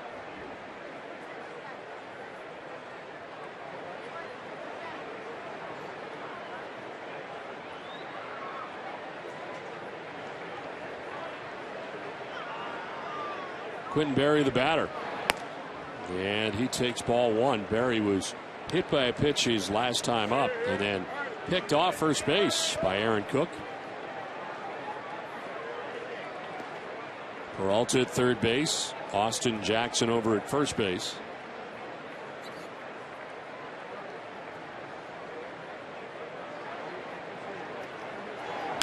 Berry chops it towards second. Pedroia will go to first for the out. Another run scores. Had a couple things going on. Just thinking about the guy running by him at first. Then he looked to the plate and then went to first for the only play that he really had for the second out, and the Tigers take a 3-1 lead. And also because he had to charge that ball very hard, he got that in-between hop. As you can see right there, not an easy hop to make a play on. And the only option after he looked home and realized he had no play there was to go to first base to get the out.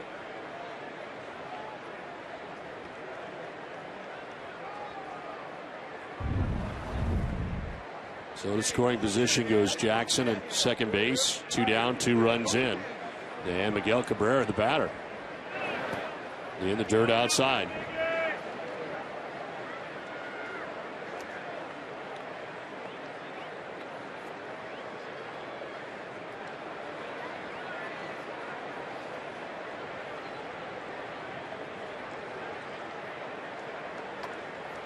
Miguel Cabrera now in his 5th season with the Tigers. Matches his time in Florida. On the corner for a strike, 1-1. First 5 years spent as a member of the Marlins before coming to Detroit.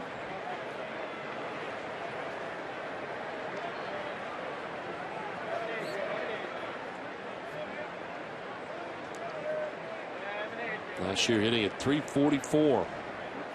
Coming into tonight's action at .322. 1 for 2 tonight.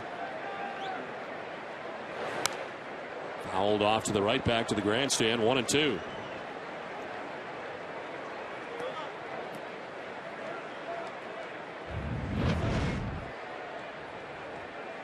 It's the 3rd time that Aaron Cook has gone over 81 pitches on the season.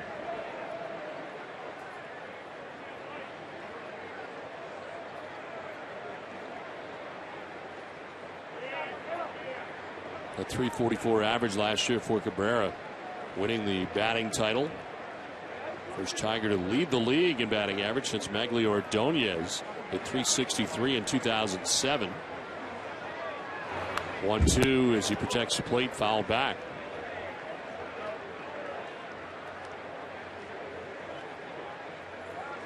The year before in 2010 he had 126 RBIs, led the league, and the first Tigers player to lead the league since Prince's dad, Cecil Fielder, had 124 RBIs back in 1992.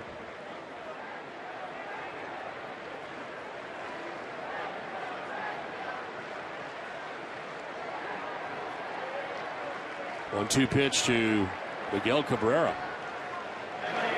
Not close, and it gets away from Saltalamacchia, so Jackson will head to third base easily. Now 90 feet away with 2 outs in the inning. Looks like this ball fools Saltalamacchia as he was kind of expecting it possibly in. Instead it went away and he tried to backhand it. Couldn't get it. Gets by him. Runner advances to third base. Bobby Valentine on the phone. Bob McClure has already made a trip to the mound as they check on Craig Breslow, who's been warming in the pen.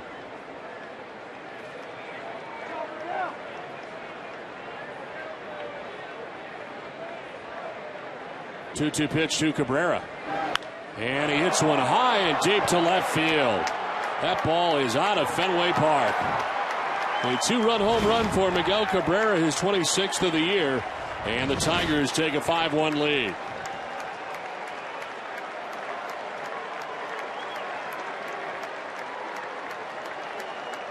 Sometimes you get away with mistakes and sometimes you don't. This is a mistake right here by Cook, a hanging breaking ball, and Cabrera with the home run. His 26th of the season. Curveball just hangs up in the zone. And Cabrera knew it right away.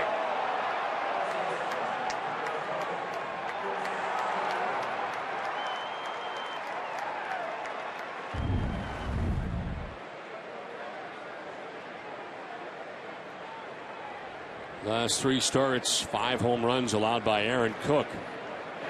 As Prince Fielder hits one high in the air out to deep center field. Ellsbury going back at the wall. It is gone. Back-to-back home runs for the Tigers. First Cabrera, now Prince Fielder to straightaway center field. And for Fielder, his 17th home run of the year. And the Tigers right now opening things up on top 6-1. Now that's what they can do to you very, very quickly with that combination.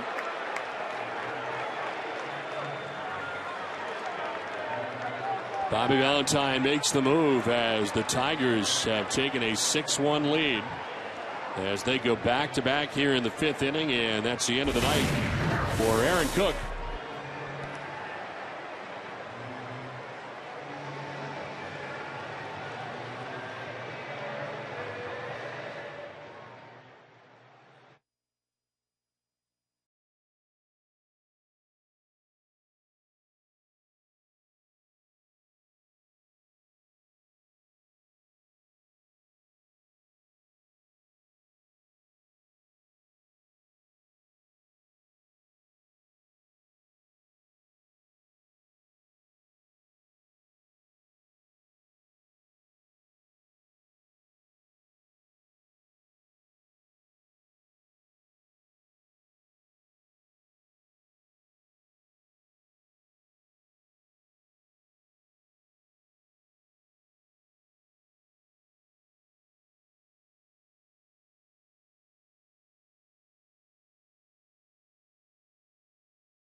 By Sun Life Financial. The Herald's Jeff Howe reports from Patriots training camp. Andy Brickley and Barry Peterson discuss a busy NHL offseason, plus updates from Day 5 of the London Olympics. All this and much more on NESN Daily tonight after our Red Sox coverage, only on NESN.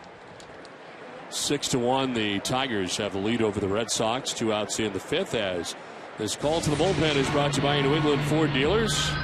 Just reacquired Craig Breslow on the mound for the Red Sox. Fired yesterday for Matt Albers and Scott Podsednik. His first pitch is a swing and a miss for strike 1 to Brennan Bosch. With Arizona, 40 appearances, 2-0 with a 2.70 ERA. 42 strikeouts at 13 walks. Opponents hitting at .233 against Breslow.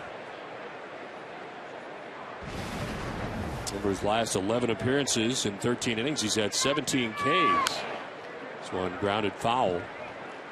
The Tigers going back-to-back, and Fielders was to center field. That also the breaking ball there from Aaron Cook. That one was not as high as the one to Cabrera. It was down a little bit, but Prince Fielder straight away center field. It's the 5th time the Tigers have gone back-to-back. It's the 3rd time that it's been Cabrera and Fielder as a combination. 0-2. Swing and a miss, and Breslow has a nice start to his second stint with the Red Sox. Tigers have a 6-1 lead.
Wherever you are, just one more way Eastern Bank is making banking easier. Learn more at easternbank.com.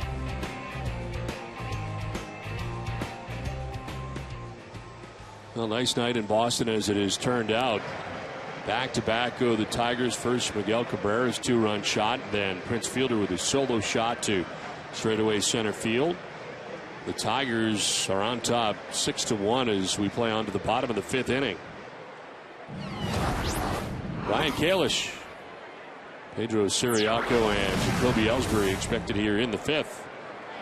Rick Porcello back on the mound, and his first pitch is ball 1. Ryan Kalish struck out swinging in the 2nd inning.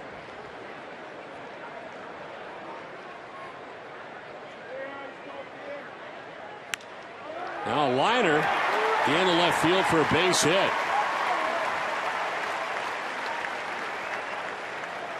Time now for tonight's Twisted but True fact of the game.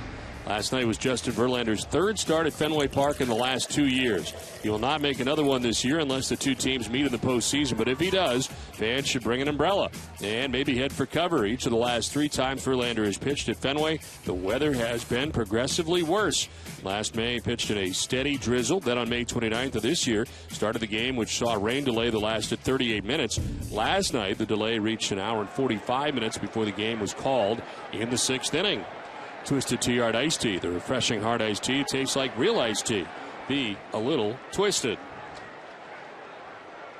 Pedro Siriaco bunting towards third. Down the line is Cabrera. His throw off balance is picked by fielder for the out.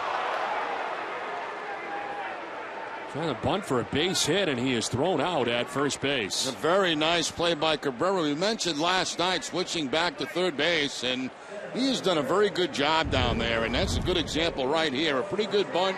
He anticipated it. He was charging, makes the off-balance throw, and also a nice pick at first base by Prince Fielder. Siriaco trying to get as many base runners as possible, trying to drop that bunt down the third base line, but well played by Cabrera and Fielder. One out, Kalish into scoring position, and Jacoby Ellsbury, the batter, doubled and scored in the first inning, grounded out to first in the third. A 1-for-2 night so far.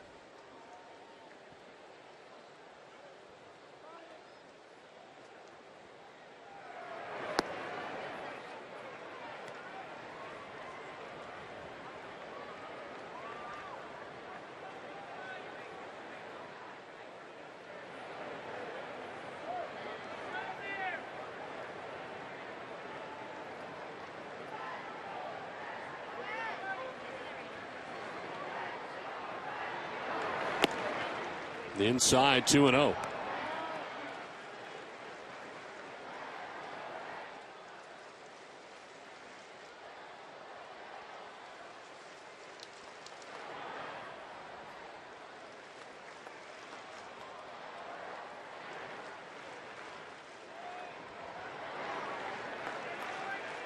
'24th start for Ellsbury in the leadoff spot for the Red Sox. He has started one game at the 2-hole in the Red Sox order, something we saw from time to time during spring training and may have happened more often if Ellsbury had not missed the 79 games he did in the middle of the season.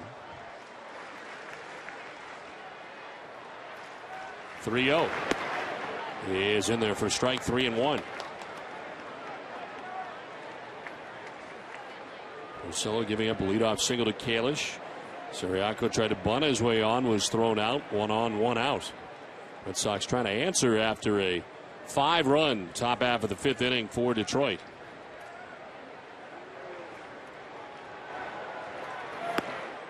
Ball 4, and a walk allowed by Porcello, the second of his outing. Now, doing more on defense is brought to you by Home Depot. More saving, more doing. That's the power of Home Depot. And Jacoby Ellsbury, earlier in this ball game, making a terrific running catch and crashing into that padding out near the bullpen area, able to hold on to the baseball.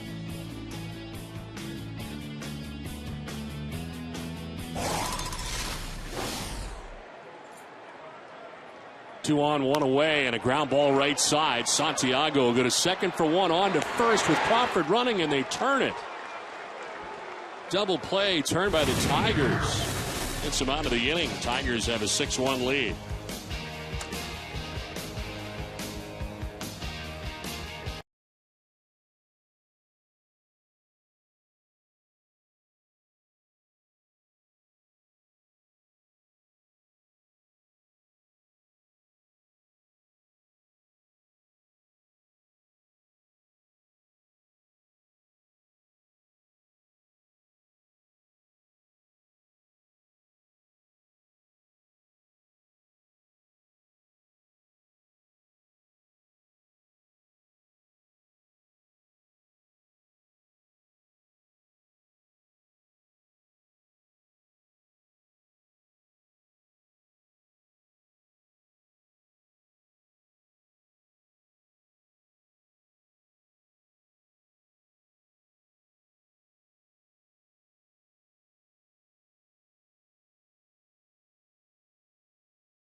Sox Grand Slam giveaway, and you could get called up to train with the pros.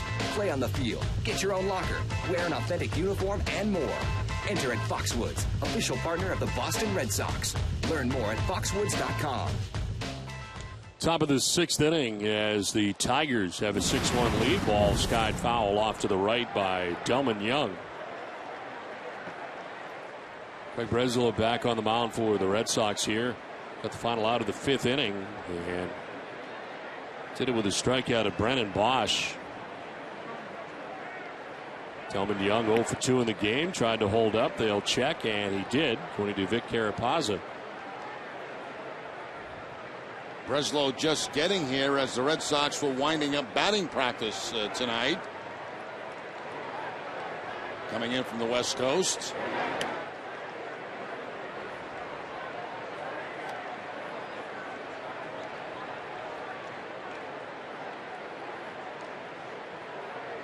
...2006 in the Red Sox organization after he signed a minor league free agent deal, making 13 appearances with Boston, a 3.75 ERA. They set it to the gap in right center, but quickly cut off by Kalish.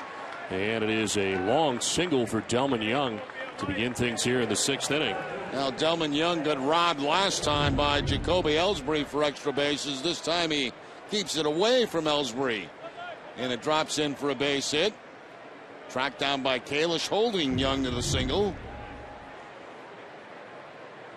So now everybody in the Tigers order has got a hit with the exception of Quentin Berry, but he has been on base. He was hit by a pitch in the 4th inning, and here is Alex Avila, who singled his last time up.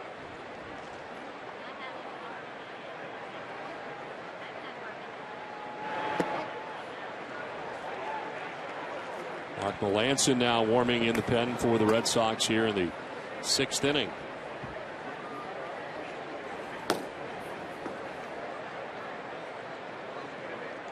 And Breslow with a 3.02 career earned run average.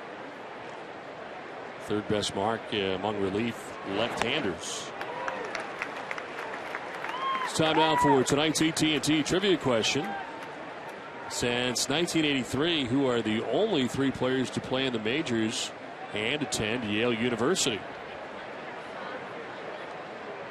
I know you know the answer to that, yes, Don. I fired it out today.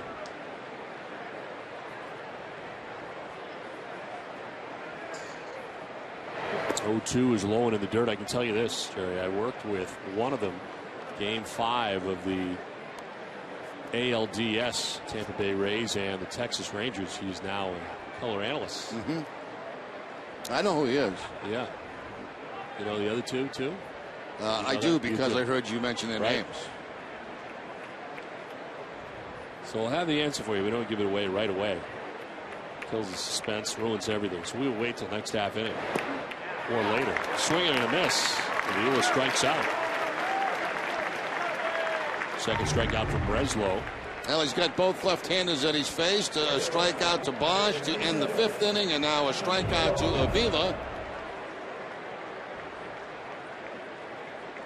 Those 2 strikeouts sandwiched in with a base hit by Young.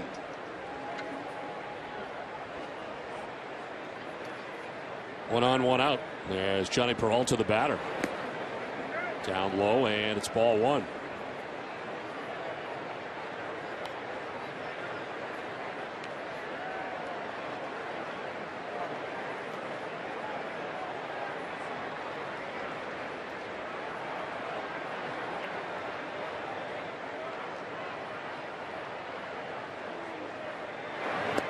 Swing and a miss, and it's 1-1. Change up that time from Breslow. Coming up, Major League Baseball news and notes. Next half inning, Jerry, will get you all caught up. I know you already are all caught up with a few things you may not know.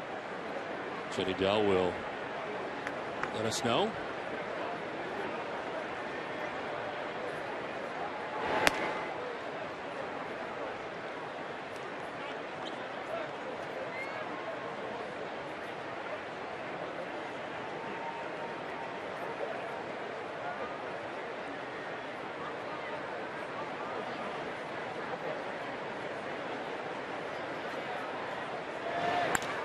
In the air, down the right field line towards the corner. Kalish full bore onto the warning track to make the catch. into a slide. A nice play by Kalish. He covered a lot of ground to make that grab in the right field corner.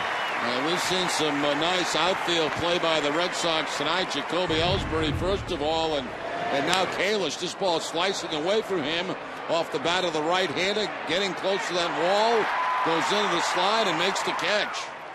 Very nice play by Kalish.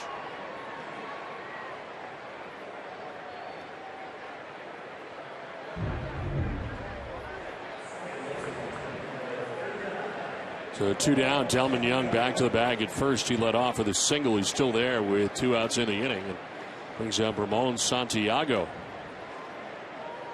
And a single in the third, then dropped down a sacrifice bunt to get the big 5th inning started for the Tigers. They would score 5 times in the inning. That's unusual. A lot of times when you play for a run, but the sacrifice, you end up getting 1 run. Well, not the case tonight for the Tigers. They get 5. Combination of Miguel Cabrera and Prince Fielder going back-to-back with home runs. For every Red Sox game that goes into extra innings or the Sox earn a save, CBS Pharmacy make a donation to Boston Children's Hospital towards their $25,000 donation this season.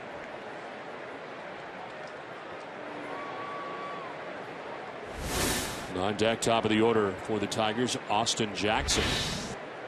As the Tigers bat here in the visiting half of the 6th inning. That's where the game came to a halt last night. This one fouled off back into the seats.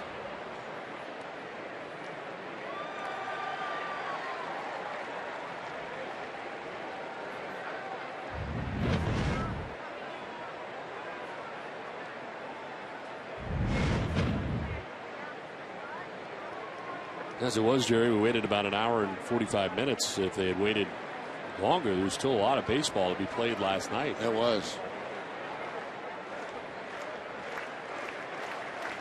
There's still a lot of rain to come too last night. Yeah, a lot more.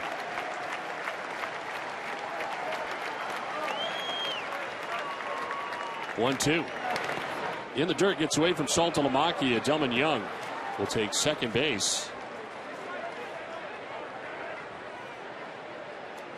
It's like Salty trying to backhand this ball in the dirt and not blocking it. It gets by him, and Tigers get another man in scoring position. It's the slider that's down, and you can see Saltalamacchia trying to backhand that ball.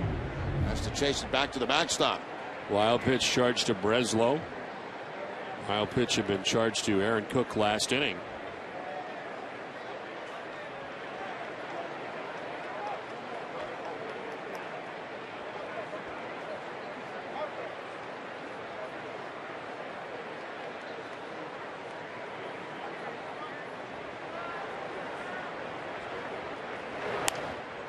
Popped up from first base comes Gonzalez. He takes charge and makes the catch that ends the inning. 5.5 done from Fenway. The Tigers have a 6-1 lead.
Band performed live at Fenway Park on August 15th.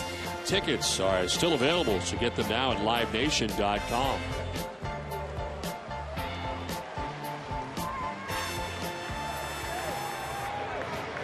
Last half of the 6th inning at Fenway Park, it is 6-1. The Tigers have the lead.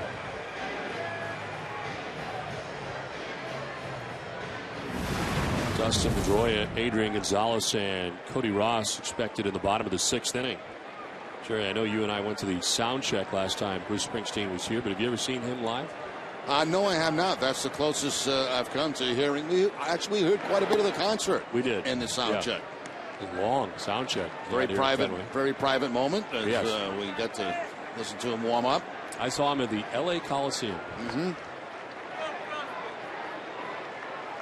That's a huge venue. Huge venue, as we found out. This is to right, and this will drop in for a base hit. Bosch over to play it. Dustin Pedroia aboard at first with his first hit of the night as we check in with Jenny Dell. Don, MLB News and Notes are brought to you by Nissan. Just days after being traded from the Twins to the White Sox, Francisco Liriano made his Chicago debut last night. He pitched 6 innings of 2-run ball, striking out 8 in the White Sox win. The Los Angeles Dodgers have designated Bobby Abreu to make room for Shane Victorino on the roster. Abreu was hitting .251 in 70 games with LA. And after missing more than 14 months following Tommy John surgery and a dislocated ankle, Jabba Chamberlain returned to the mound for the Yankees this afternoon. He allowed 2 runs in 1 2/3 innings of work. Don? Jenny, thank you very much. As the Yankees get Jabba Chamberlain back. As mentioned, Chamberlain pitching today. Get you an update on that game, but a big day for the Yankees as they bounce back after having a tough time lately for New York. They had lost 4 games in a row. Coming up next half inning, Tom Caron will show you the highlights of that action today against the Orioles, as they played day baseball in the Bronx. Pitch 75 coming up for Rick Porcello. Runner at first, nobody out.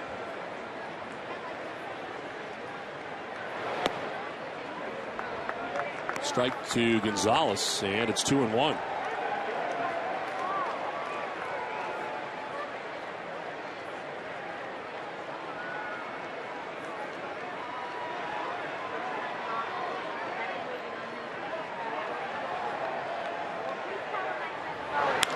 This is driven back up the middle into center field, a base hit.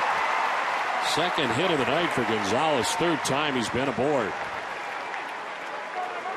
El Gonzalez trying to creep up over that 300 mark now. 2 for 2 on the night. Again back up the middle. Second hit in that direction tonight. The Red Sox with a couple men on and nobody out. There's the dive by Peralta. He can't come up with it. That does get him to an even 300 now, Jerry. He's come a long way there with that batting average in a fairly short period of time.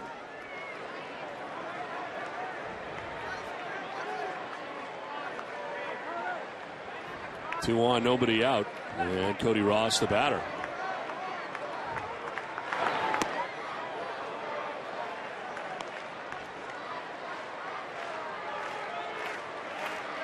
Ross a single in the first, fly to right in the 4th. That single produced a run in the first inning and his 51st RBI of the year.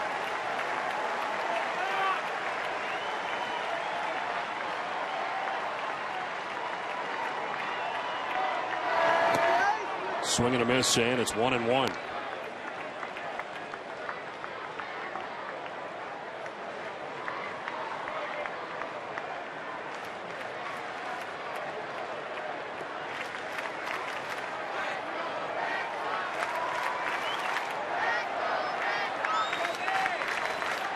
Jim Leyland and Jeff Jones, his pitching coach, looking on as Rick Porcello is allowed the first 2 to reach in the inning. Now pitch in the dirt. Double-barreled action for the Tigers, and they're not practicing. It's Octavio Dotel and Phil Cope up for real.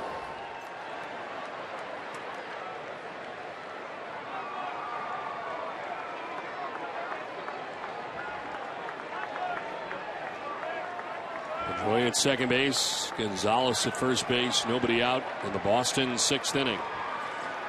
Trying to come from behind, trailing by 5. Ross lines it to center. Jackson knocks it down. As stopping at third base is Pedroia. The Red Sox have him loaded with nobody out in the inning. Yeah, Pedroia had to stop because for a second it looked like Austin Jackson was going to make a great catch out there in center field. He knocks it down, and the Red Sox have the bases loaded with nobody out. They got to get some points on the board here in this inning. Bases loaded, got to take advantage of the opportunity.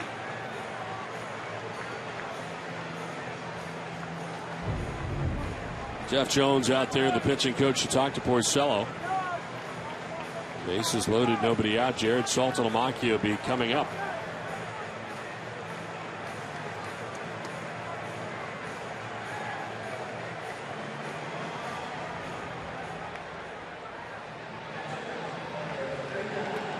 Well, for Porcello, the pitching line brought to you by Lexus. 5 plus 7 hits, 1 run so far. He's walked 2 and struck out 6. Only thrown 80 pitches, but in a jam here in the 6th inning with the bases loaded. Jared Saltalamacchia 0 for 2. He's lined out to second and struck out swinging.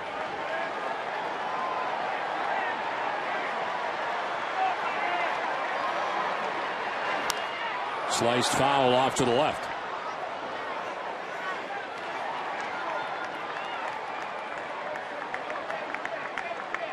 Saltalamacchia 2 for 10 this year. The bases loaded. A .333 hitter in his career. 2 grand slams. Pedroia at third base. Gonzalez at second. And Ross at first. Nobody out.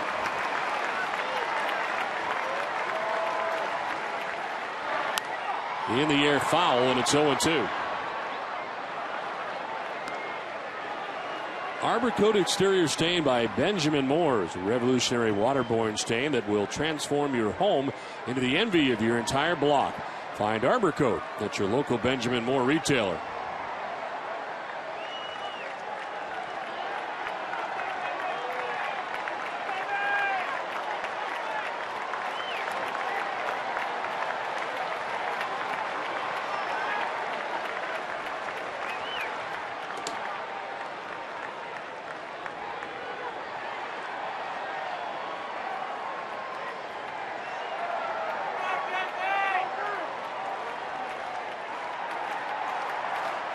The 0-2.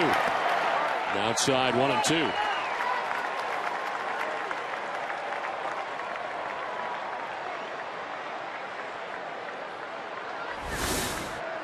Will Middlebrooks waits on deck. Nobody out. Last of the 6th inning.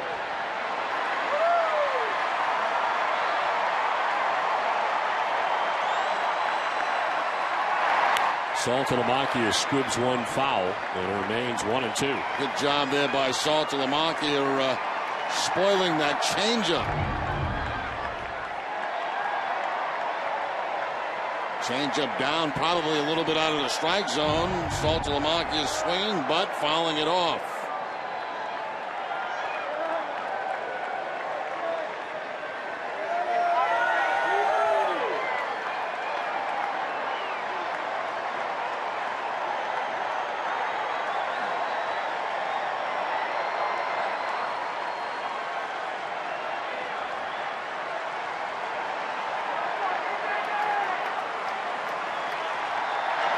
Saltalamacchia grounds it right side. Santiago to second for 1, on to first for 2. A run will score, but a big double play for the Tigers. He'll take that exchange, and it's now 6-2. That's exactly what Jim Leyland was looking for. You got a sinker ball pitcher out there, guy that induces a lot of ground balls, bases loaded situation, chance for a big inning, and 2 quick outs.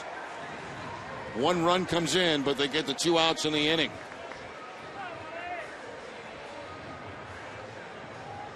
Now Will Middlebrooks with a runner at third base in Gonzalez. Middlebrooks 0 for 2. Struck out looking in the 2nd.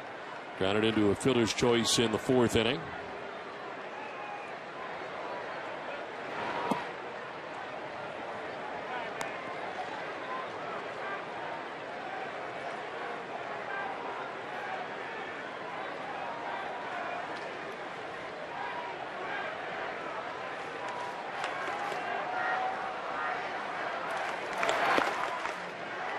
Outside 2-0. Will Middlebrooks visiting Children's Hospital today in Boston. Red Sox tweeting out a picture of his visit today. Red Sox have over 300,000 followers on Twitter. 2-0 to right, and that's in for a base hit. It's an RBI single for Middlebrooks. Scoring from third base is Gonzalez. It's now 6-3. The Tigers on top as the Red Sox chip away. Well, we talked about the Red Sox having to put some points on the board in this inning to get this game closer. The double play really hurt, but they have added a couple of runs. And that's going to be it for Porcello tonight. Phil Koch will be coming in at 6-3 Tigers.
Extra Innings Live with TC, Jim, Matt Stairs, and Jenny. Have a breakdown of Aaron Cook's outing, including his take on tonight's performance. Plus, catch Bobby Valentine's thoughts on the series finale from the Fenway interview room. It's all coming up right after the game on WB Mason, Red Sox Extra Innings Live. You know, Phil Koch into the game as he doesn't mess around coming in, sprinting from right field as always. A 47th appearance, 1-3, 3.38 earned run average. Opponent sitting at 314. He comes in with a runner at first, 2 outs. Brian Kalish, the batter.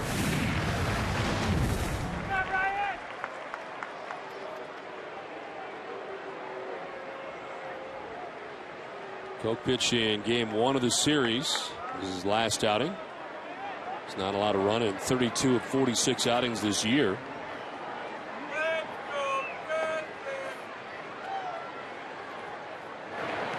In the dirt outside.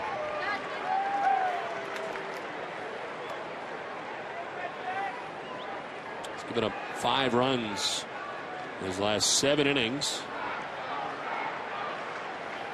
As Rick Porcello responsible for Will Middlebrooks at first base with 2 outs in the inning. Already been charged with 3 runs. That's a strike, 1-1. Mentioned Koch coming over in the deal with Austin Jackson for Curtis Granderson.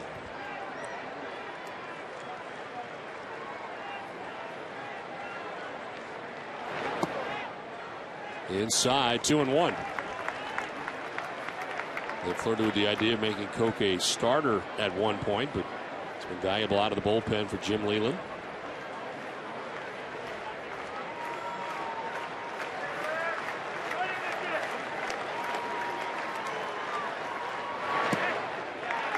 Falls behind 3-1.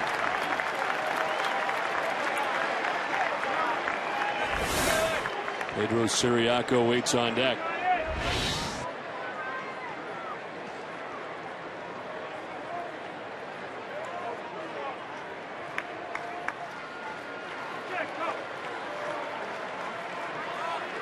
Three-one pitch. That is ball 4. For over 100 years, Gulf Oil and the Boston Red Sox have been proud to be a part of American history. Moving forward, Gulf is thrilled to serve as the official electricity supplier to Fenway Park as it celebrates its 100th birthday. From one legend to another, congratulations.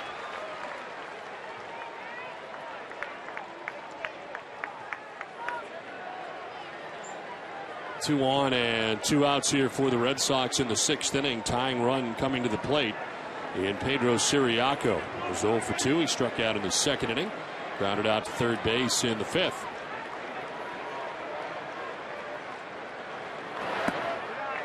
Ball 1.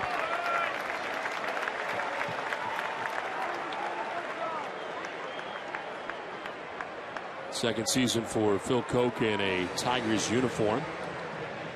As Jeff Jones, pitching coach, headed out again.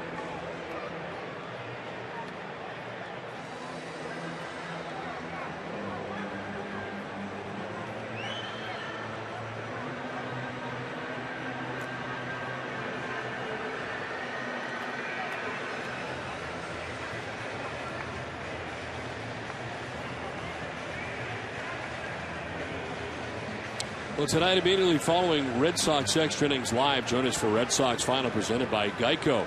TC, Jim, Matt Stairs, and Jenny. They'll preview John Lester's start in the series opener against the Minnesota Twins. Plus, they'll have highlights from around the American League East. It's all coming up after the game, only on NESN.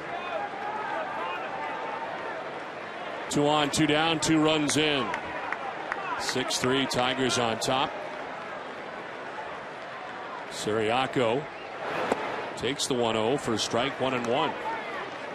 They almost have to take a strike right there. He walks Kalish to start the his outing off, and then he falls behind Siriaco 1-0. You got to make him throw a strike, and he did.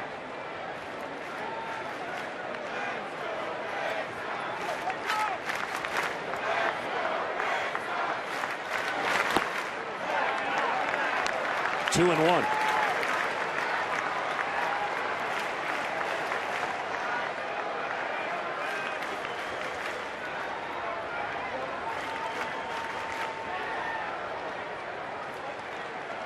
Brooks at second, Kalish at first. 2 outs in the inning.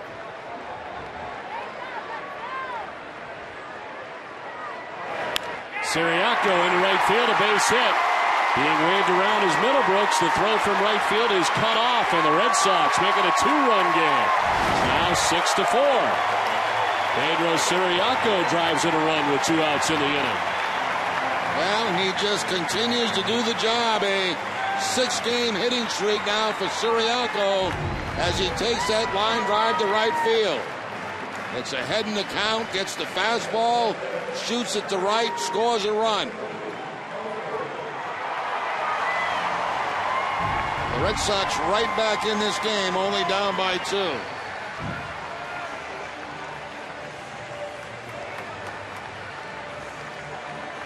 2. Run is charged to Porcello. Book is closed on Porcello as he's charged with the 4 runs in 5 2/3. First and third now, 2 down for Jacoby Ellsbury. Swing and a miss.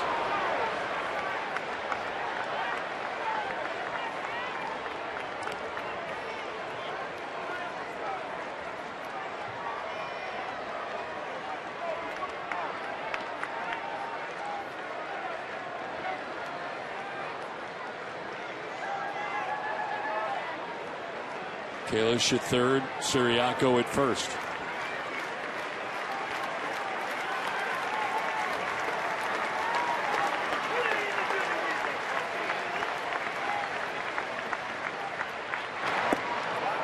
That's a strike, and it's 0-2 now to Ellsbury. Now back-to-back breaking balls to start off Ellsbury. 2 sliders in a row.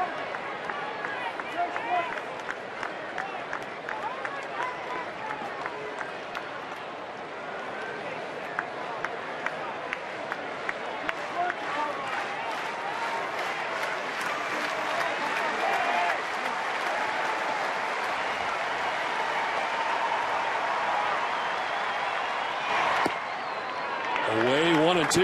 And tries a third one and just missed the outside corner.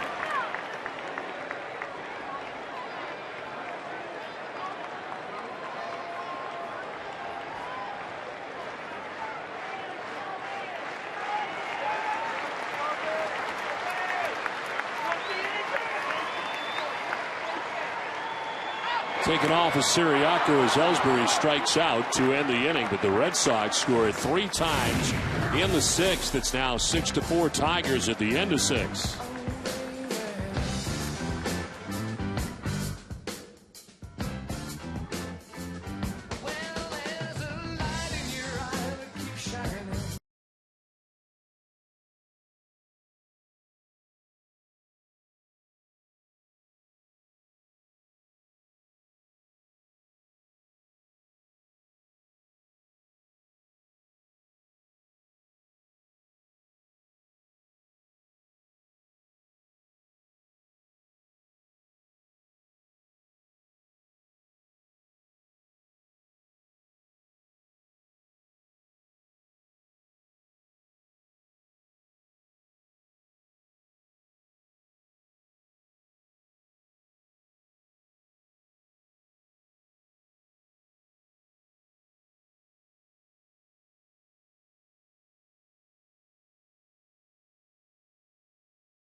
Players to play in the majors and attend Yale University. The answer, Ron Darling, Craig Breslow, and Ryan Lavarnway.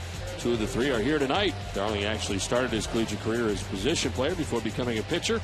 Sophomore year, he pitched in one of the most famous collegiate games ever, where he took a no-hitter into the 12th inning against St. John's. Breslow graduated from Yale in 2002 with a degree in molecular biophysics and biochemistry. Made his major league debut in 2005 with San Diego. And then Ryan Lavarnway appeared in 17 games with Boston last year. He is the Ivy League's all-time leader with 33 home runs. Good pitcher in for the Red Sox. We head to the 7th inning. Mark Melancon, his 23rd appearance, 0-2 with an 8.59 earned run average. It's inning at 3-0-3 against Melancon. Tagged for 4 runs in the 8th inning Friday against the Yankees.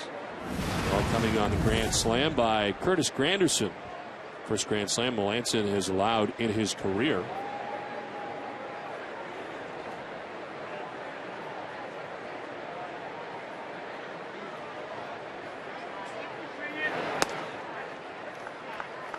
The strike to even the count. There is action behind him. Andrew Miller warming up.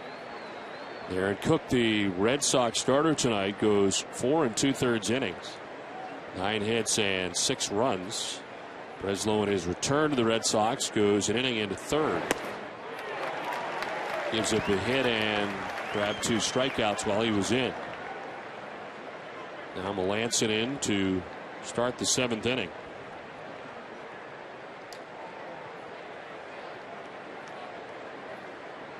Austin Jackson 1 for 3 in the game. 2-2 in the count.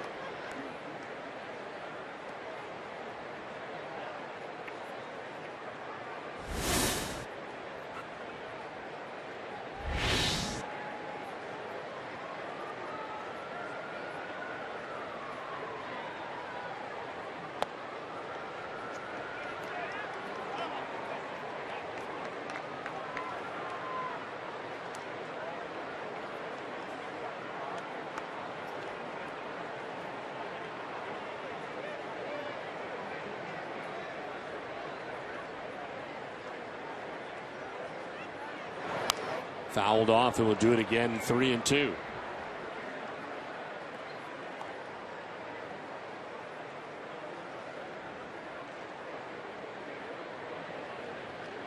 Very comfortable night at Fenway Park, and so far precipitation free. Breeze blowing out to left field tonight. As Melanson walks the first batter that he faces here in the 7th inning, we get a game break with Tom Kerr and TC.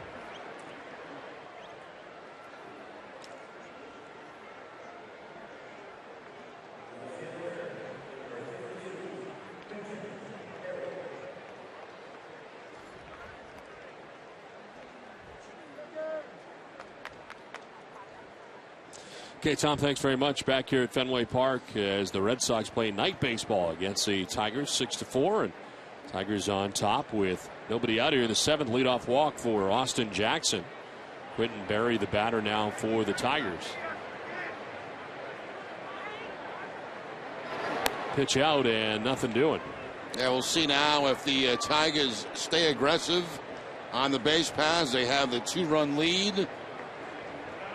As I mentioned earlier in the game, 10 steals on the season for Jackson.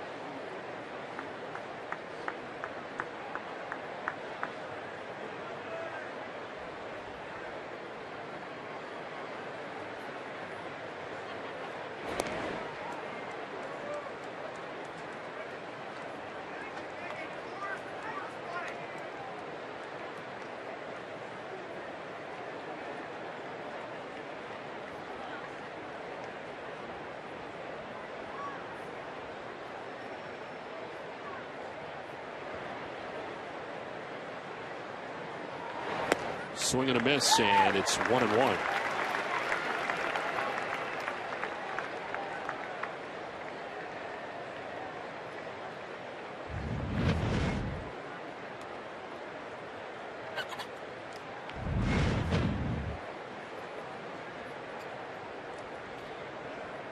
In the grass at third is Middlebrooks. Quentin Berry with a count of 1-1. There is ball. No, strike call. Beg your pardon. Jerry Lane calls it a strike, 1-2. Yeah, cut fastball right on the inside corner. Melanson ahead, 1 ball and 2 strikes.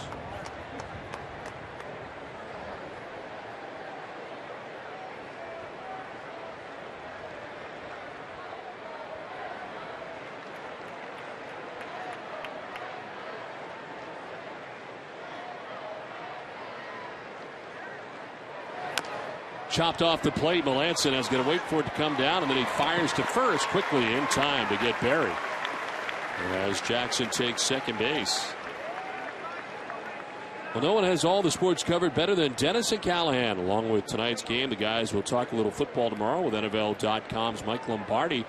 Multi-talented Dennis and Callahan begins at 6 a.m. right here on Nesson at 93.7 FM WEEI, and also tomorrow morning at 6:30 a.m. You won't want to miss the general manager of the Red Sox, Ben Cherington. We'll join John and Jerry. That's an early wake-up call, 6:30. Yes. Runner at second, 1 out as Miguel Cabrera bats. 2 for 3 in the game. He's singled and hit a 2-run home run.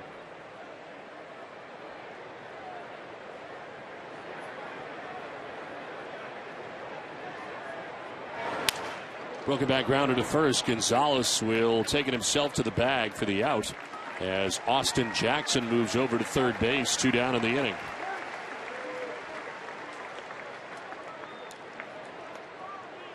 Prince Fielder coming up.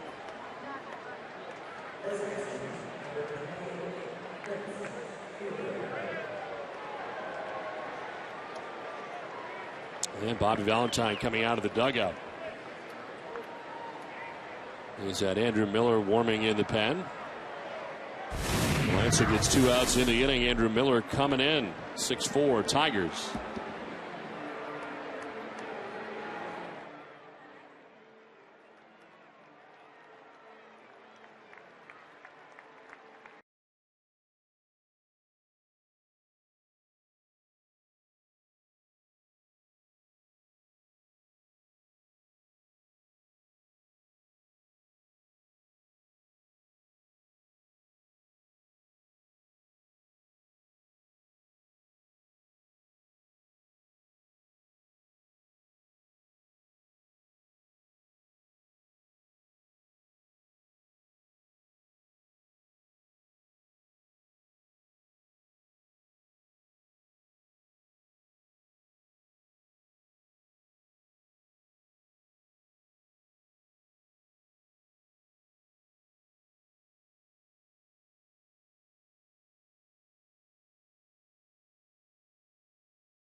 pumps to institutions and manufacturing facilities across the Northeast. Selection, expertise, solutions. We've got it. Visit fwweb.com. 2 outs here in the 7th inning. We are on Nesson. Turn the sign over. Hurry. Oh, there's a trick there, huh? Yes. You got it. Now, how could I say no to that? It's like he has a brother behind him there, too. So that seems like you got to send at least 2. Can we make that happen? I think we have people. Andrew Miller's 34th appearance of the year, 3-1, 2.81 earned run average, 30 strikeouts, 7 walks. Opponents hitting under 200 against Miller, 198. Prince Fielder, the batter, with 2 outs and a runner at third, and a swing and a miss, 0-2. Good hard slider that time by Miller to quickly get ahead of Prince Fielder.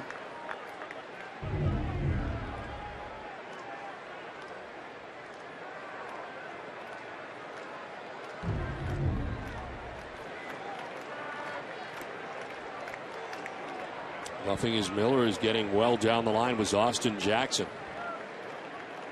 with Middlebrooks playing good distance away from the bag. He'd get a good sized lead. Yeah, just trying to draw the balk right there from Miller. Swing and a miss. Fielder down on strikes. They lead Jackson at third base. 7th inning stretch, 6-4 Tigers. Let's check in with your need to know with Nesson Daily, presented by Sunlight Financial. Here's Jamison Coyle.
To hide, which means no fees or any other types of curveballs. Check out what else we're made of at easternbank.com.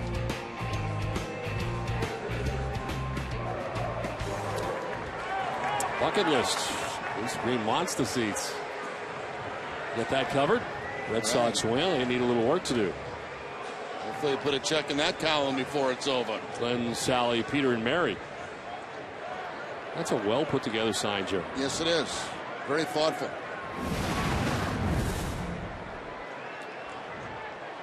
We head to the last half of the 7th inning. 6-4. The Tigers have the lead. Phil Koch back on the mound for Detroit. And it's Carl Crawford who leads it off for the Red Sox in the bottom of the 7th inning. There's action in the Tigers' pen. Octavio Dotel.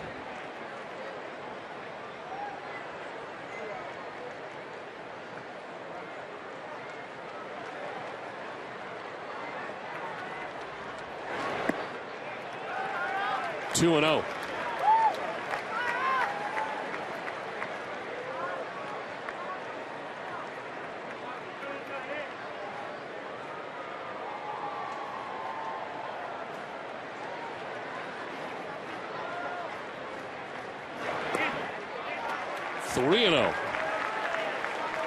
Coke walked the first batter that he faced coming into the game.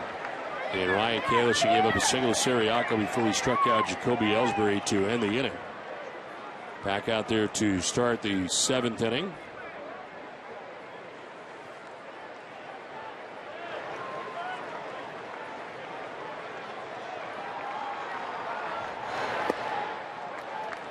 Three and one.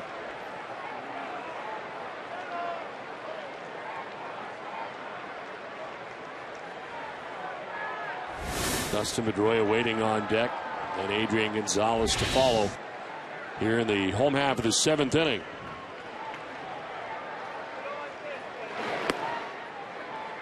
Another strike, full count, as Cook battles back. It had been 3-0.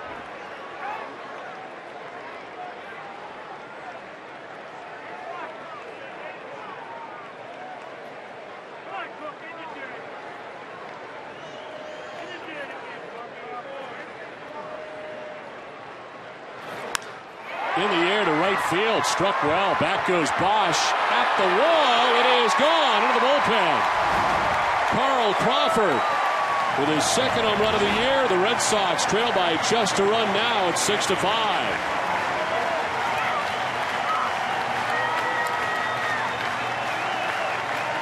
Well, Carl Crawford running that count to 3 balls and 2 strikes. Gets the fastball and makes it a 1-run game.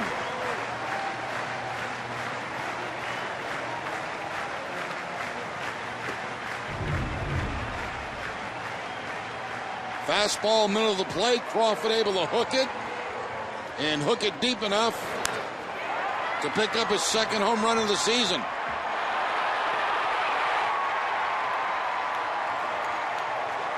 Fourth home run allowed by Phil Coke on the season. 2 in the series against the Red Sox. And it's a 1-run game now. Hess and Hess Express are proud sponsors of the Red Sox and the Red Sox on Nesson. During the 2012 season, Hess and Hess Express will donate $500 to the Pediatric Trauma Program at Children's Hospital Boston. For every Red Sox home run, Hess and Hess Express committed to helping the cause. Little look at the home run by Carl Crawford.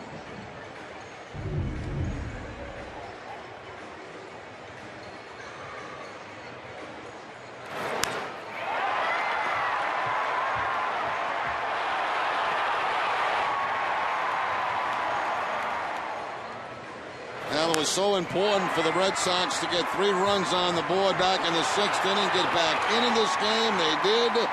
And now Crawford has him even closer after the home run.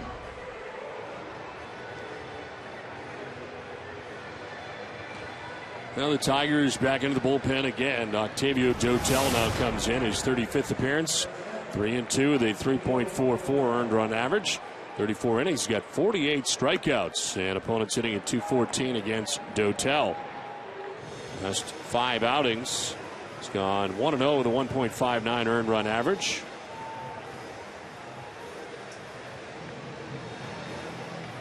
Crawford with his 2nd home run of the season, and a 1-run lead now for the Tigers, a team that at one point had a 6-1 advantage, but it's now 6-5 as the Red Sox have nobody out in the bottom of the 7th inning, and Dustin Pedroia coming up.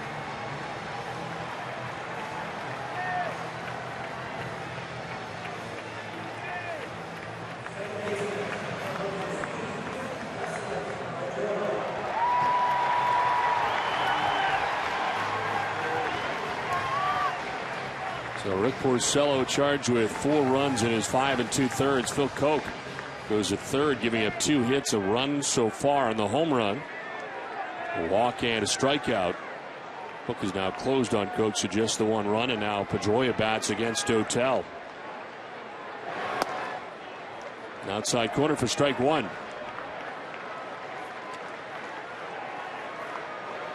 Here's 75 for Pedroia against Dotel.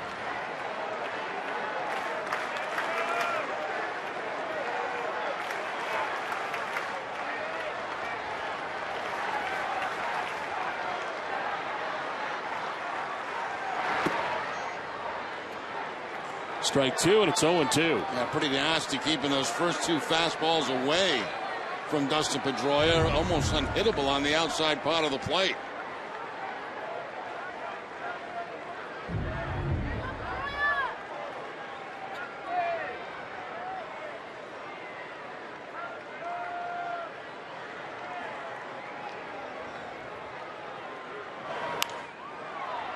Attacking the plate, fouling it off to the right. 94 on the fastball that time. Adrian Gonzalez waiting on deck. Red Sox batting in the 7th.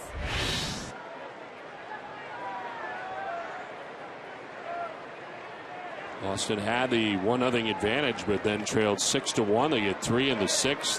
1 so far here in the 7th. Here's an 0-2 pitch. And he strikes out Pedroia. Fastball up and away, and Pedroia fired up. He's out number 1 of the 7th inning. Everything was away from Dustin in that at bat. This pitch up and away that Pedroia chases. And you see Dustin's frustration from chasing that pitch.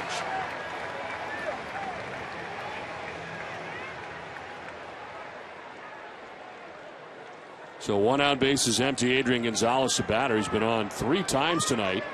Walk in the first, a single in the 4th inning, a single and a run scored in the 6th inning. An average back up to 300 for Gonzalez. We'll get you a Scott Atchison update next half inning with Jenny Dell.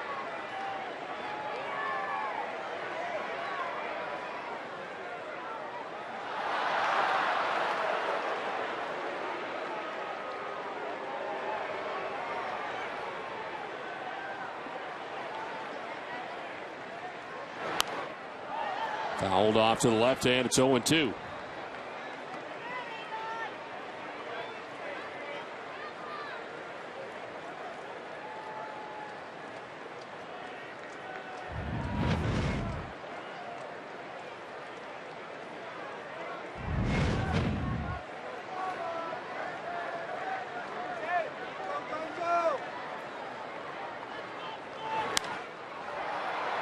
In the air to shallow left. In from left field comes Barry. He'll make the catch for the 2nd out of the inning, and retired for the first time tonight is Adrian Gonzalez. 2 down. This happened quickly, Jerry.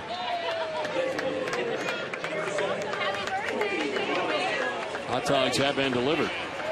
All right. Hope they enjoy them. They're pretty nice seats out there, too. Yeah, they're in good shape. 2 down, base is empty, and Cody Ross, the batter, 2 for 3. And an RBI single back in the 1st. Now he takes strike 1 from Dotel.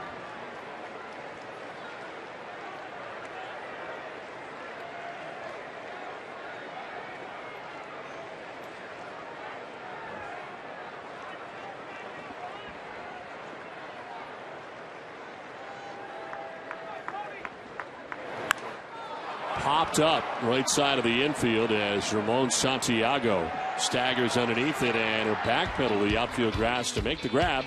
That ends the inning. A home run for Carl Crawford. Happy youngster as the Tigers have a 6-5 lead at the end of 7.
And back-to-back home runs in the 5th inning. First to Cabrera with a 2-run home run, and then straightaway center field for Prince Fielder as he picks up his 17th home run of the season.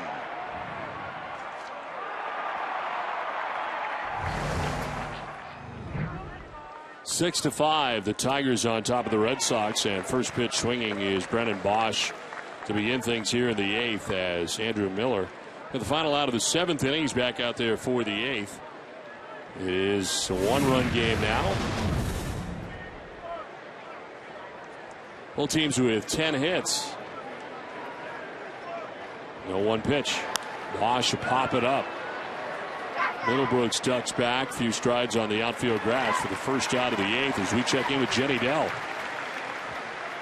Don, Scott Atchison was last played on July 13th against the Rays before being placed on the DL with some forearm tightness. And he pitched in 1 inning with Pawtucket on Friday, and he knew that something just wasn't right.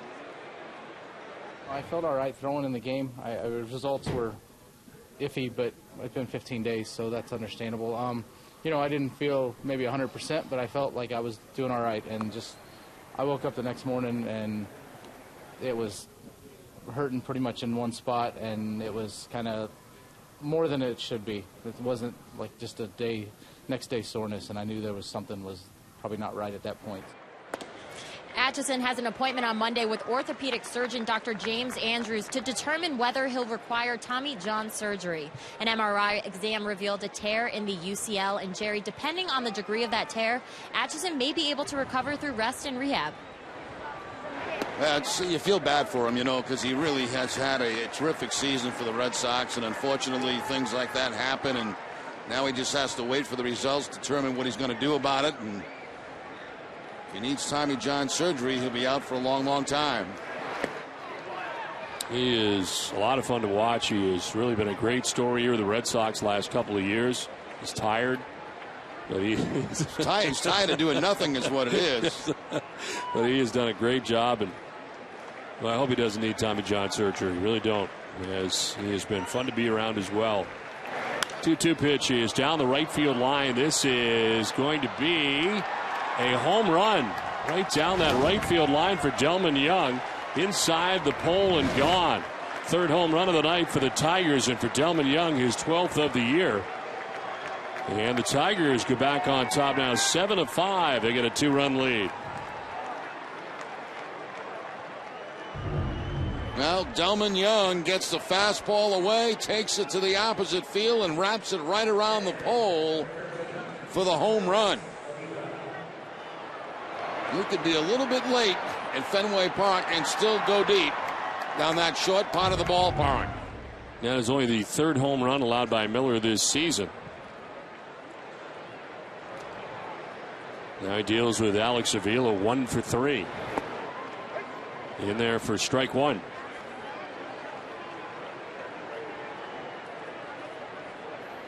Avila has flat out to left, single to center, scored and struck out.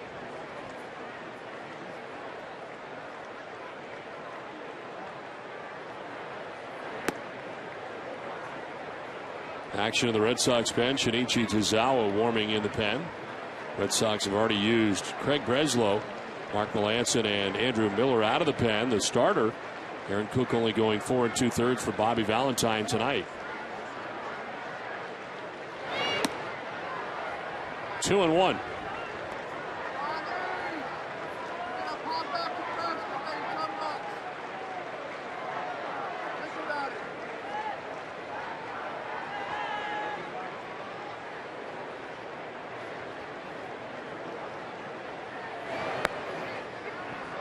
That's a strike. 2-2. If you're just joining us, next half inning will get you caught up on the game summary here from Fenway Park.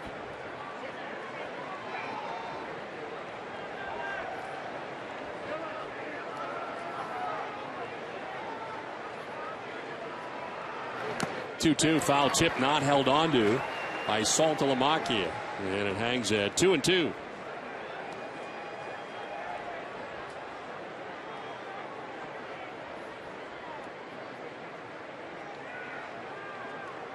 Yankees winning today 12-3 over the Baltimore Orioles. So to start the day, the Red Sox 8 games back of New York. That is strike 3. And Alex Avila down by way of the K. Second strikeout for Miller. 2 down. And here comes Bobby Valentine. Yeah, that's got to be it for Andrew Miller. He's going to go to the right-hander, Tazawa, with Peralta coming up. 7-5 Tigers.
Red Sox on Nesson during the 2012 season. S&S Express will donate $500 to the Pediatric Trauma Program at Children's Hospital Boston for every Red Sox home run. S&S Express committed to helping the cause. Now, Carl Crawford's got a home run tonight as the Red Sox only home run of the ball game. Tigers now have 3, and Shinichi Tazawa's into the game for Boston, the 5th pitcher of the night. 11th appearance, no record. 1.17 earned run average. 15 in the 3rd innings. He has struck out 13. Opponents hitting at 250 against Tazawa. As Johnny Peralta, the batter, with the bases empty and 2 down. Delman Young has homered in this inning to give the Tigers a 2-run advantage.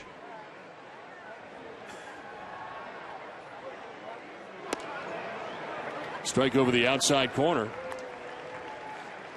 Johnny Peralta 1 for 3 in the game. He had a single to right in the 5th.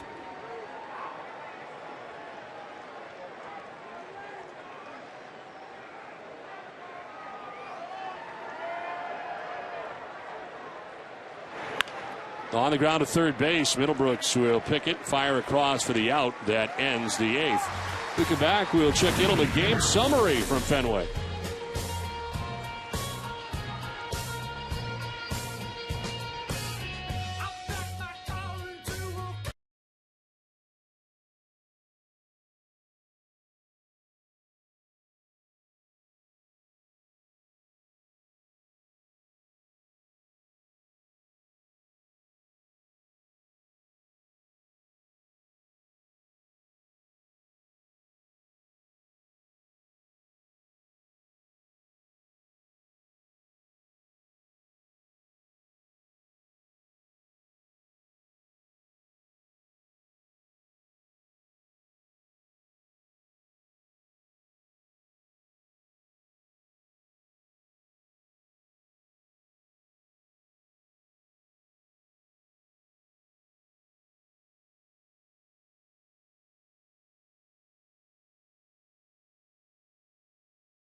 5-run fifth inning.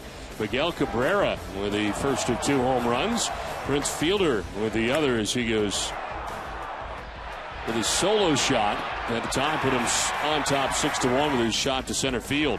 Back come the Red Sox, though. They have a productive 6 with 3 runs in the inning. Will Middlebrooks driving in a run with that base hit. And then Carl Crawford with a home run into the bullpen in right field. For Crawford, his second home run of the year. Red Sox at the time made it 6-5, back within 1. So the Tigers have gotten a home run of their own, and it is now 7-5. Don Kelly takes over in right field. And the Tigers move on to their 4th pitcher of the night, Joaquin Benoit. His 49th appearance, 1-2 with a 2.87 earned run average. 56 strikeouts, opponent sitting at 213 against Benoit. Jared Saltalamacchia to get it started for the Red Sox here in the 8th. Octavio Dotel ended up having a 1-2-3 7th after the home run by Crawford.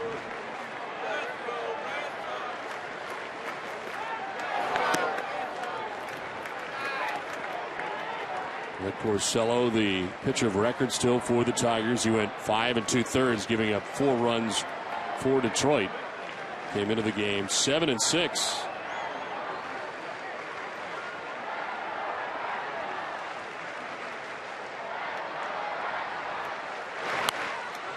Saltalamacchia, the lone member of the starting 9 for the Red Sox, not to have a hit in the game tonight. Boston with 10 in the game. Now it's a big double play, hit into 2 in the 6th inning. Red Sox did get 3 runs in that inning, but a couple of quick outs certainly helped out the Tigers.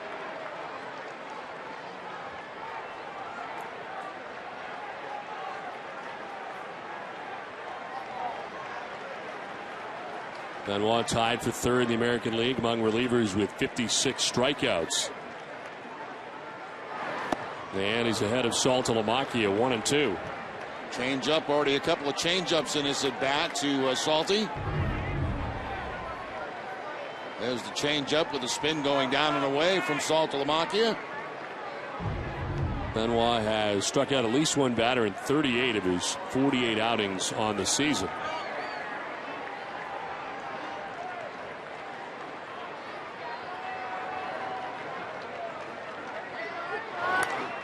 Sliced foul off to the left, out of play.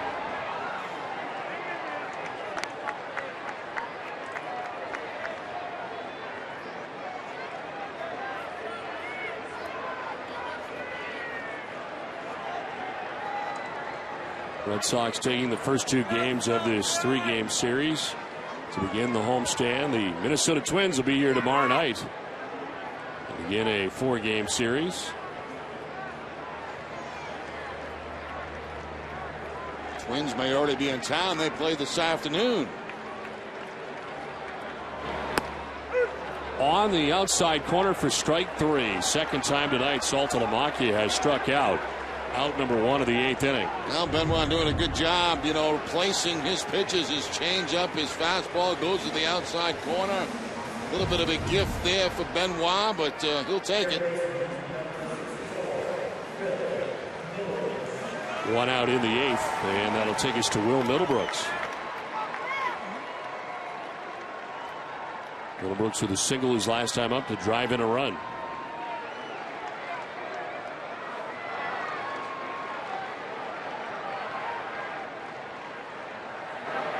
Well, they got Benoit in, the 8th inning man. They get the 9th inning guy up. The closer, Jose Valverde, starting to warm up.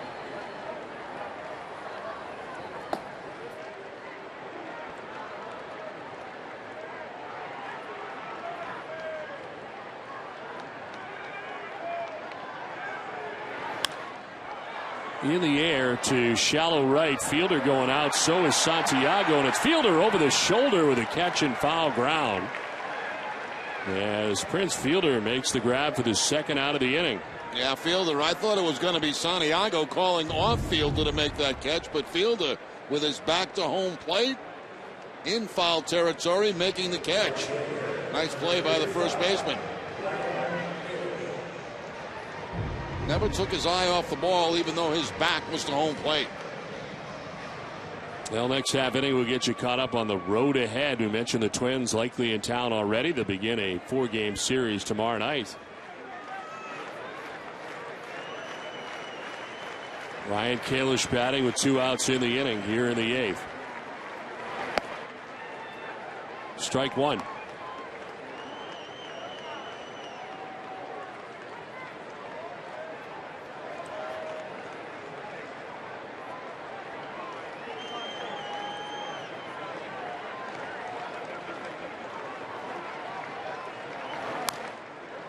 Kalish down 0-2. Joaquin Benoit, 34 years of age. Second season with the Tigers. Pedro Siriaco awaits on deck. Broke into the big leagues in 0-1 with Texas.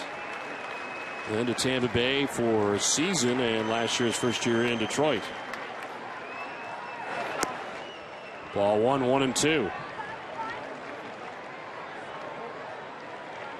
Remember the Rangers from 2001 through 2008, before he had Tommy John surgery to not pitch in all of 2009. Came back strong with Tampa Bay Rays in 2010, then signed a 3-year deal to the Tigers beginning last year.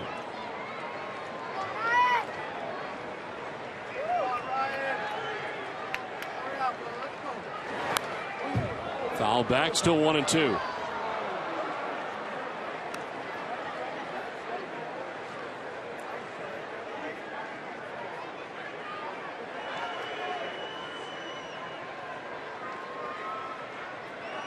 Crawford made it a 1-run ball game. Mike Avila still being bothered by turf toe.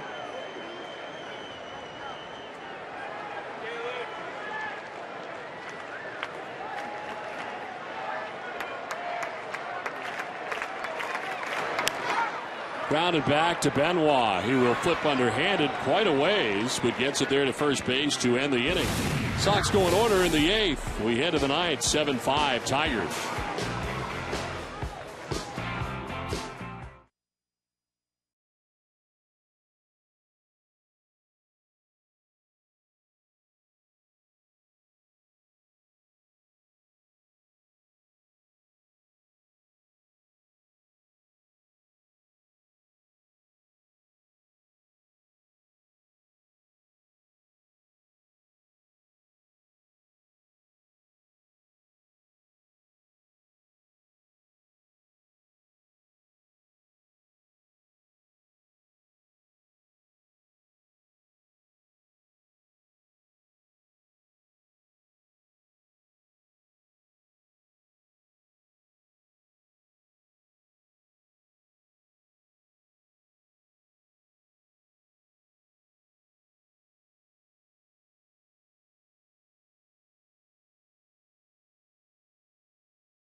Welcome the Twins to town for the first time this season. Sox will be hoping for similar results to the series they have in Minnesota at Target Field in April. Boston scored 24 runs in a 3-game sweep, hitting .354 as a team with 6 home runs in the series. Since the start of 08, the Sox are 10-1 against the Twins here at Fenway Park. Our live coverage begins tomorrow at 6 with the Red Sox first pitch. 7-5 Tigers on top. Shinichi Tozawa back to the mound. Ramon Santiago leading it off for Detroit. And taking a look at strike 1. Tozawa got the final out of the 8th and is back out there for the 9th. 9-1-2 for the Tigers. Santiago, Jackson, and Berry. Tries the slashing bunt bid and misses. 0-2. Yeah, it looked like he wanted to slap that ball by Middlebrooks down at third base and was charging hard. Squares around, then tries to swipe at it, trying to knock it by him.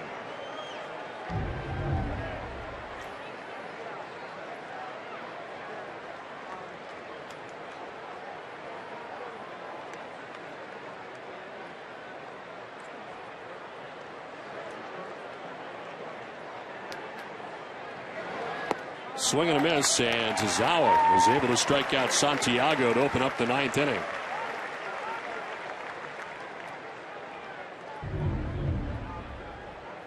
Tazawa going with the fastball down in his zone. Santiago chases it. 1 out here in the 9th. Tazawa's got to shut him down here in the 9th inning to give the Red Sox an opportunity in the bottom of the 9th. Austin Jackson bats. He's been aboard twice tonight, a single and a walk.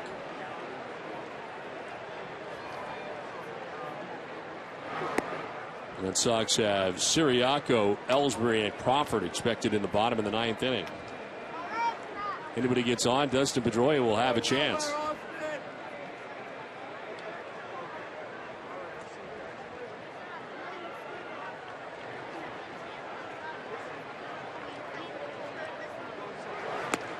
Bowling away, 2-0.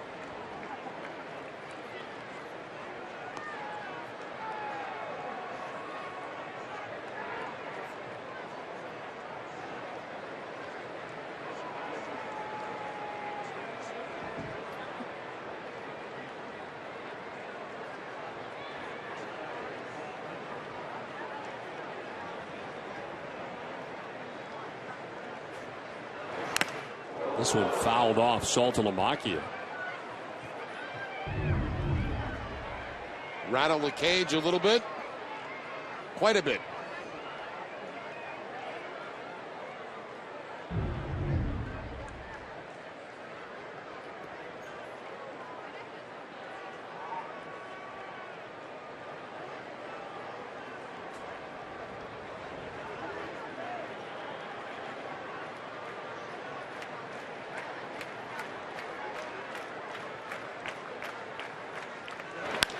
In the air to right field. Ryan Kalish back a little bit.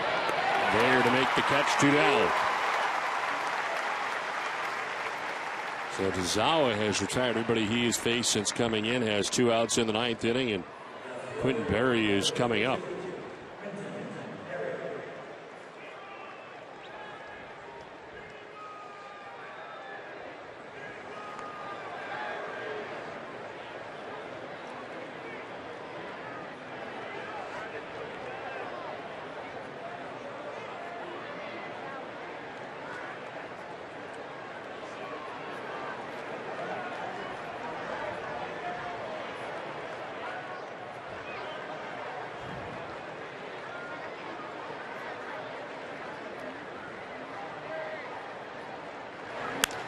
This is into center field, a ringing single for Quentin Berry with 2 outs here in the 9th inning.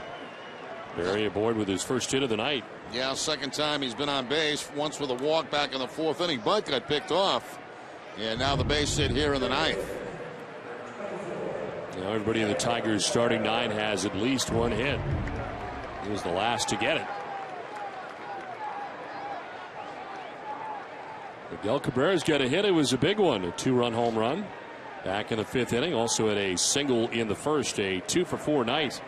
A couple of RBIs, now 87 runs batted in on the year for Miguel Cabrera.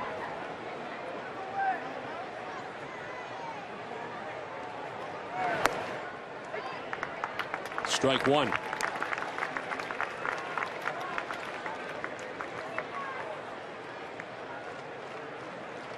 Tampa Bay beating Oakland today 4-1 in the American League East. Blue Jays are out west taking on Seattle again. They're in the 2nd inning where the Blue Jays have a 1-0 advantage tonight against the Mariners. Throw to first and back is Berry again. As you mentioned, Jerry, he's already been picked off once tonight.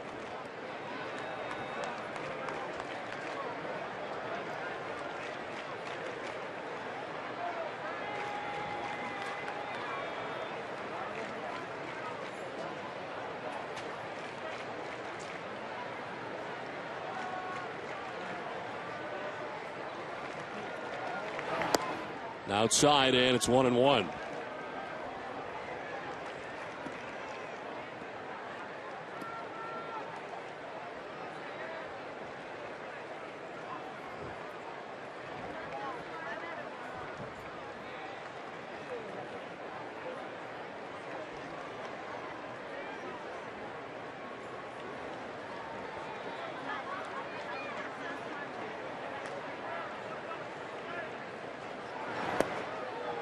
That is strike two, 1-2.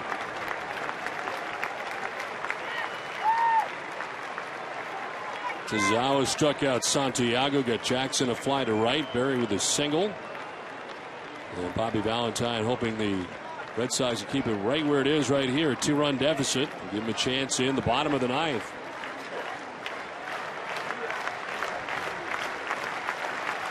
One-two pitch to Cabrera. Grounded foul, still 1-2.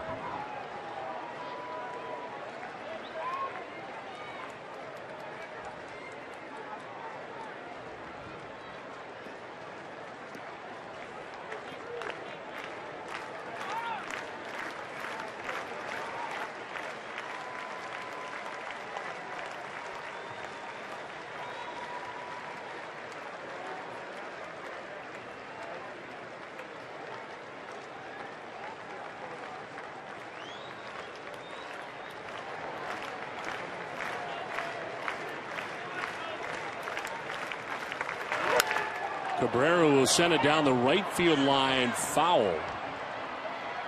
And it hangs at 1-2.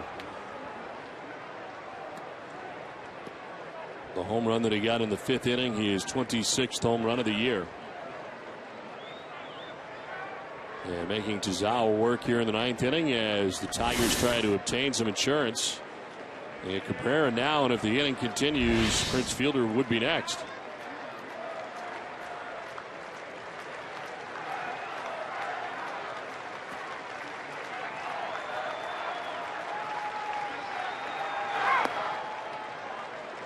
Two and two.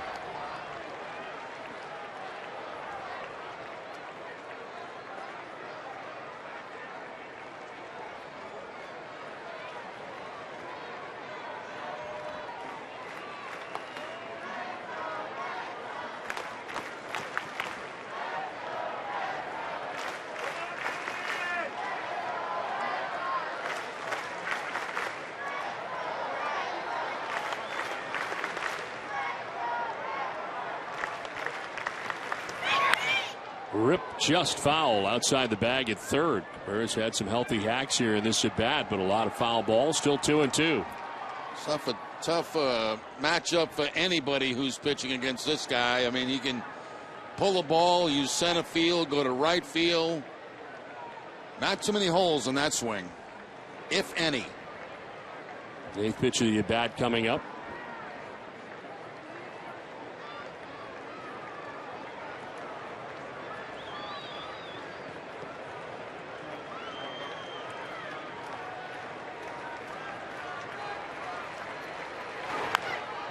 To third base, but foul. Again, right down the line. He took a pitch there that was almost down around his ankles inside and almost kept that ball in fair territory.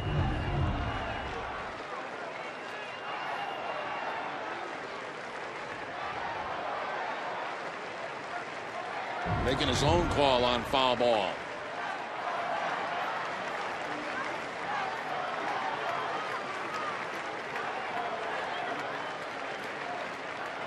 Two-two pitch from Tazawa. A little bit low, and it's a full count.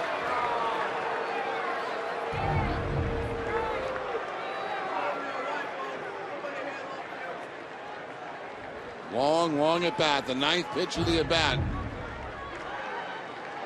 from Tazawa.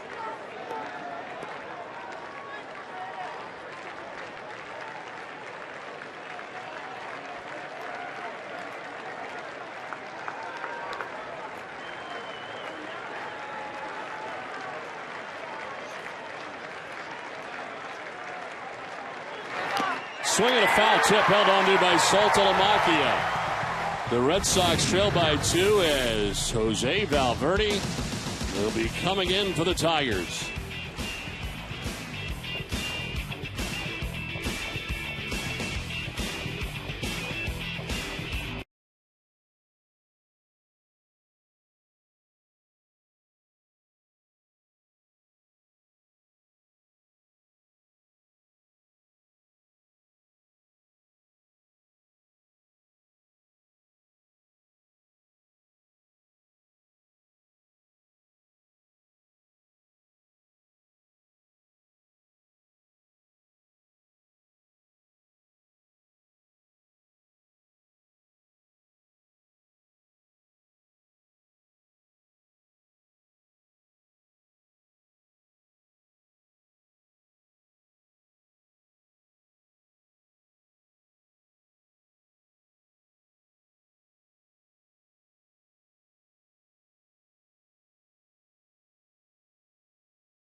Southwest Airlines, your New England Subaru dealers, and by Sullivan Tire. Ninth inning from Fenway Park in Boston. It is 7-5. The Tigers have the lead.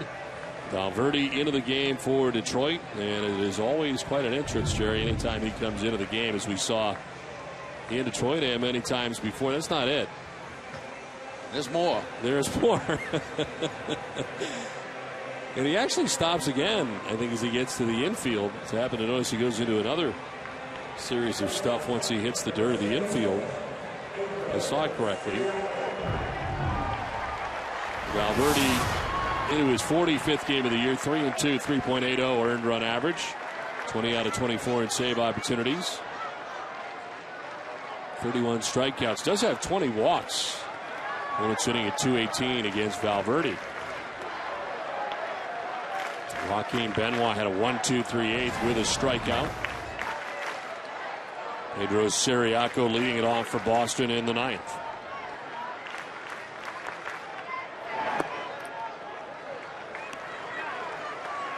And remember, Valverde with a blown save against the Red Sox in his first outing of the year. It's after not blowing one the entire year, all of 2011. First appearance, a blown save against the Red Sox in that first series of the regular season this season.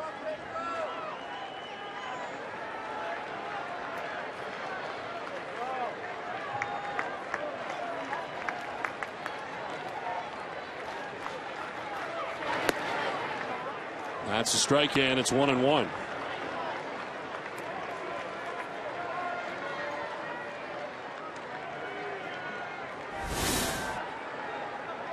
Kobe Ellsbury waits on deck, then Carl Crawford expected in the inning. Valverde with 49 saves and 49 tries a year ago for the Tigers. 1-1 pitch to Siriaco. Grounded foul, 1-2.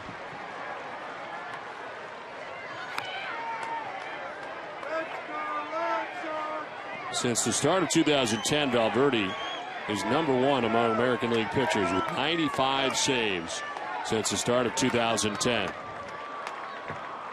His Converted 93% of his save opportunities since joining the Tigers prior to the 2010 season.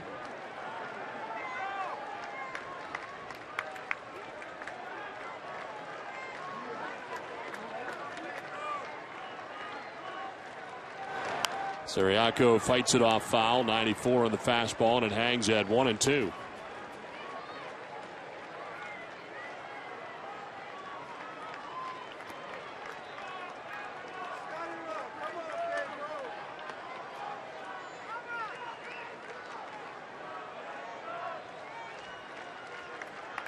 In 2010, one of the biggest struggles Valverde has ever had. He threw 60 pitches here at Fenway Park in a game against the Red Sox. Swing and a miss, and he strikes out Siriaco for the first out of the ninth. For Tigers pitching, that is 7 in a row. It's time now for the Coors Light Freeze Can. Carl Crawford going deep for the second time of the year. Getting the Red Sox at the time within a run, 6-5. Coors Light Freeze Can brought to you by Frost Brewed Coors Light, the world's most refreshing beer. One out in the ninth inning. Carl will bat next, but first it's Jacoby Ellsbury with one out in the inning.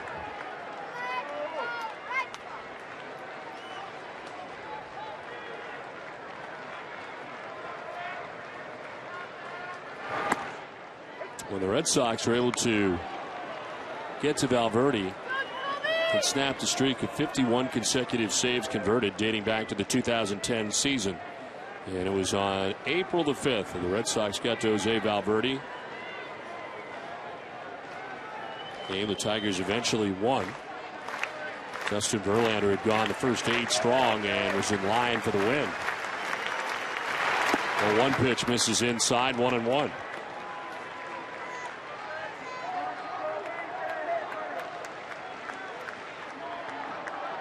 Only one AB for Ellsbury against Valverde, and it was a strikeout.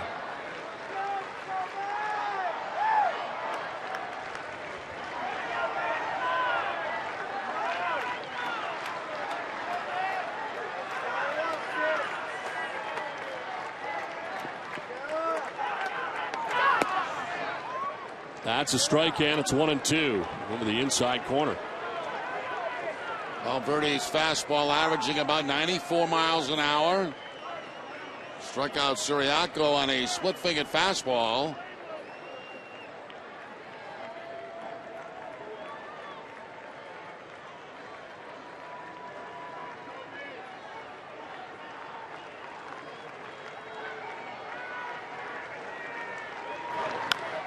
Chop towards short.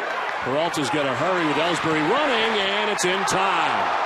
Through a one-hopper that is picked by Prince Fielder, and they get Ellsbury. Jacoby didn't think so. 2 down in the ninth. Jacoby didn't think so. Alex Ochoa didn't think so. Very close play. The big hop would certainly help. The one bounce, and Prince Fielder able to make the play on the one hop. The question is, right there, did Jacoby hit the bag first? And it looked like to me he did.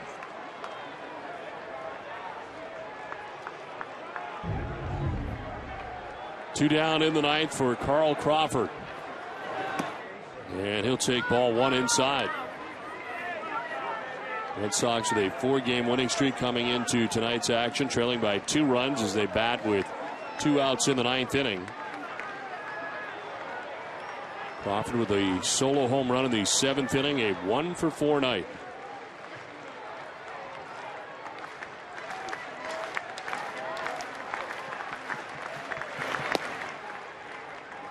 Strike one, 1-1.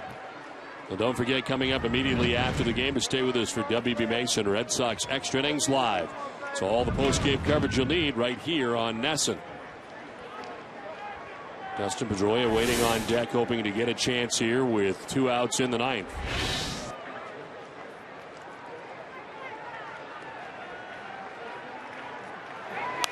Crawford fouls it off, and it's 1-2.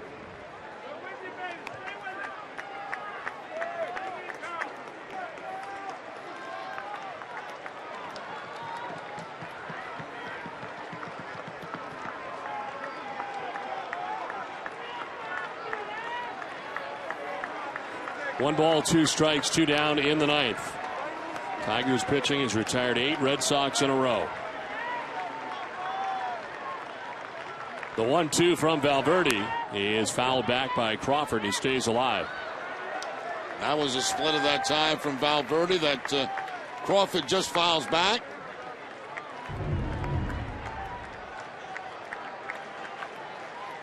"13 pitches and 10 strikes so far for the Tigers closer.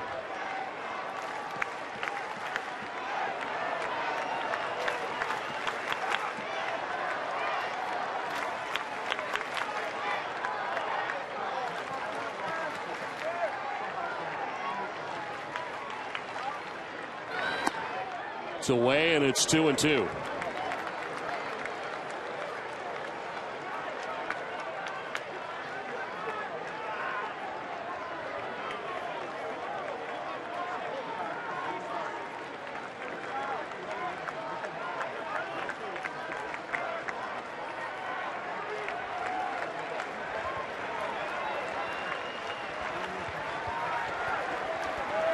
Valverde ready with the 2-2 pitch. Crawford stays alive as he taps it foul. Still 2-2. Once again, another splitter, and a very good one that time. It was down out of the strike zone, and Crawford somehow able to make some contact. 7th pitch of the at-bat coming up for Carl Crawford, who has battled here against Jose Valverde.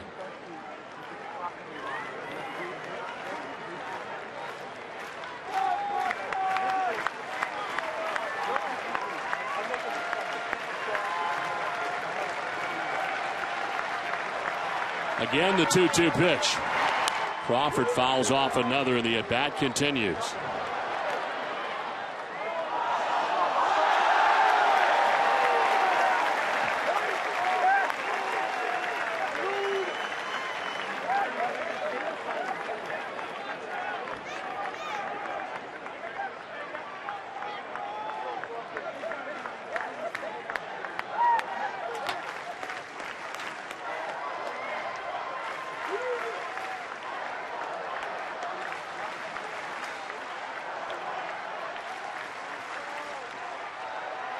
Two-two pitch once again to Carl Crawford. Crawford strikes out. Valverde gets him to end the ball game.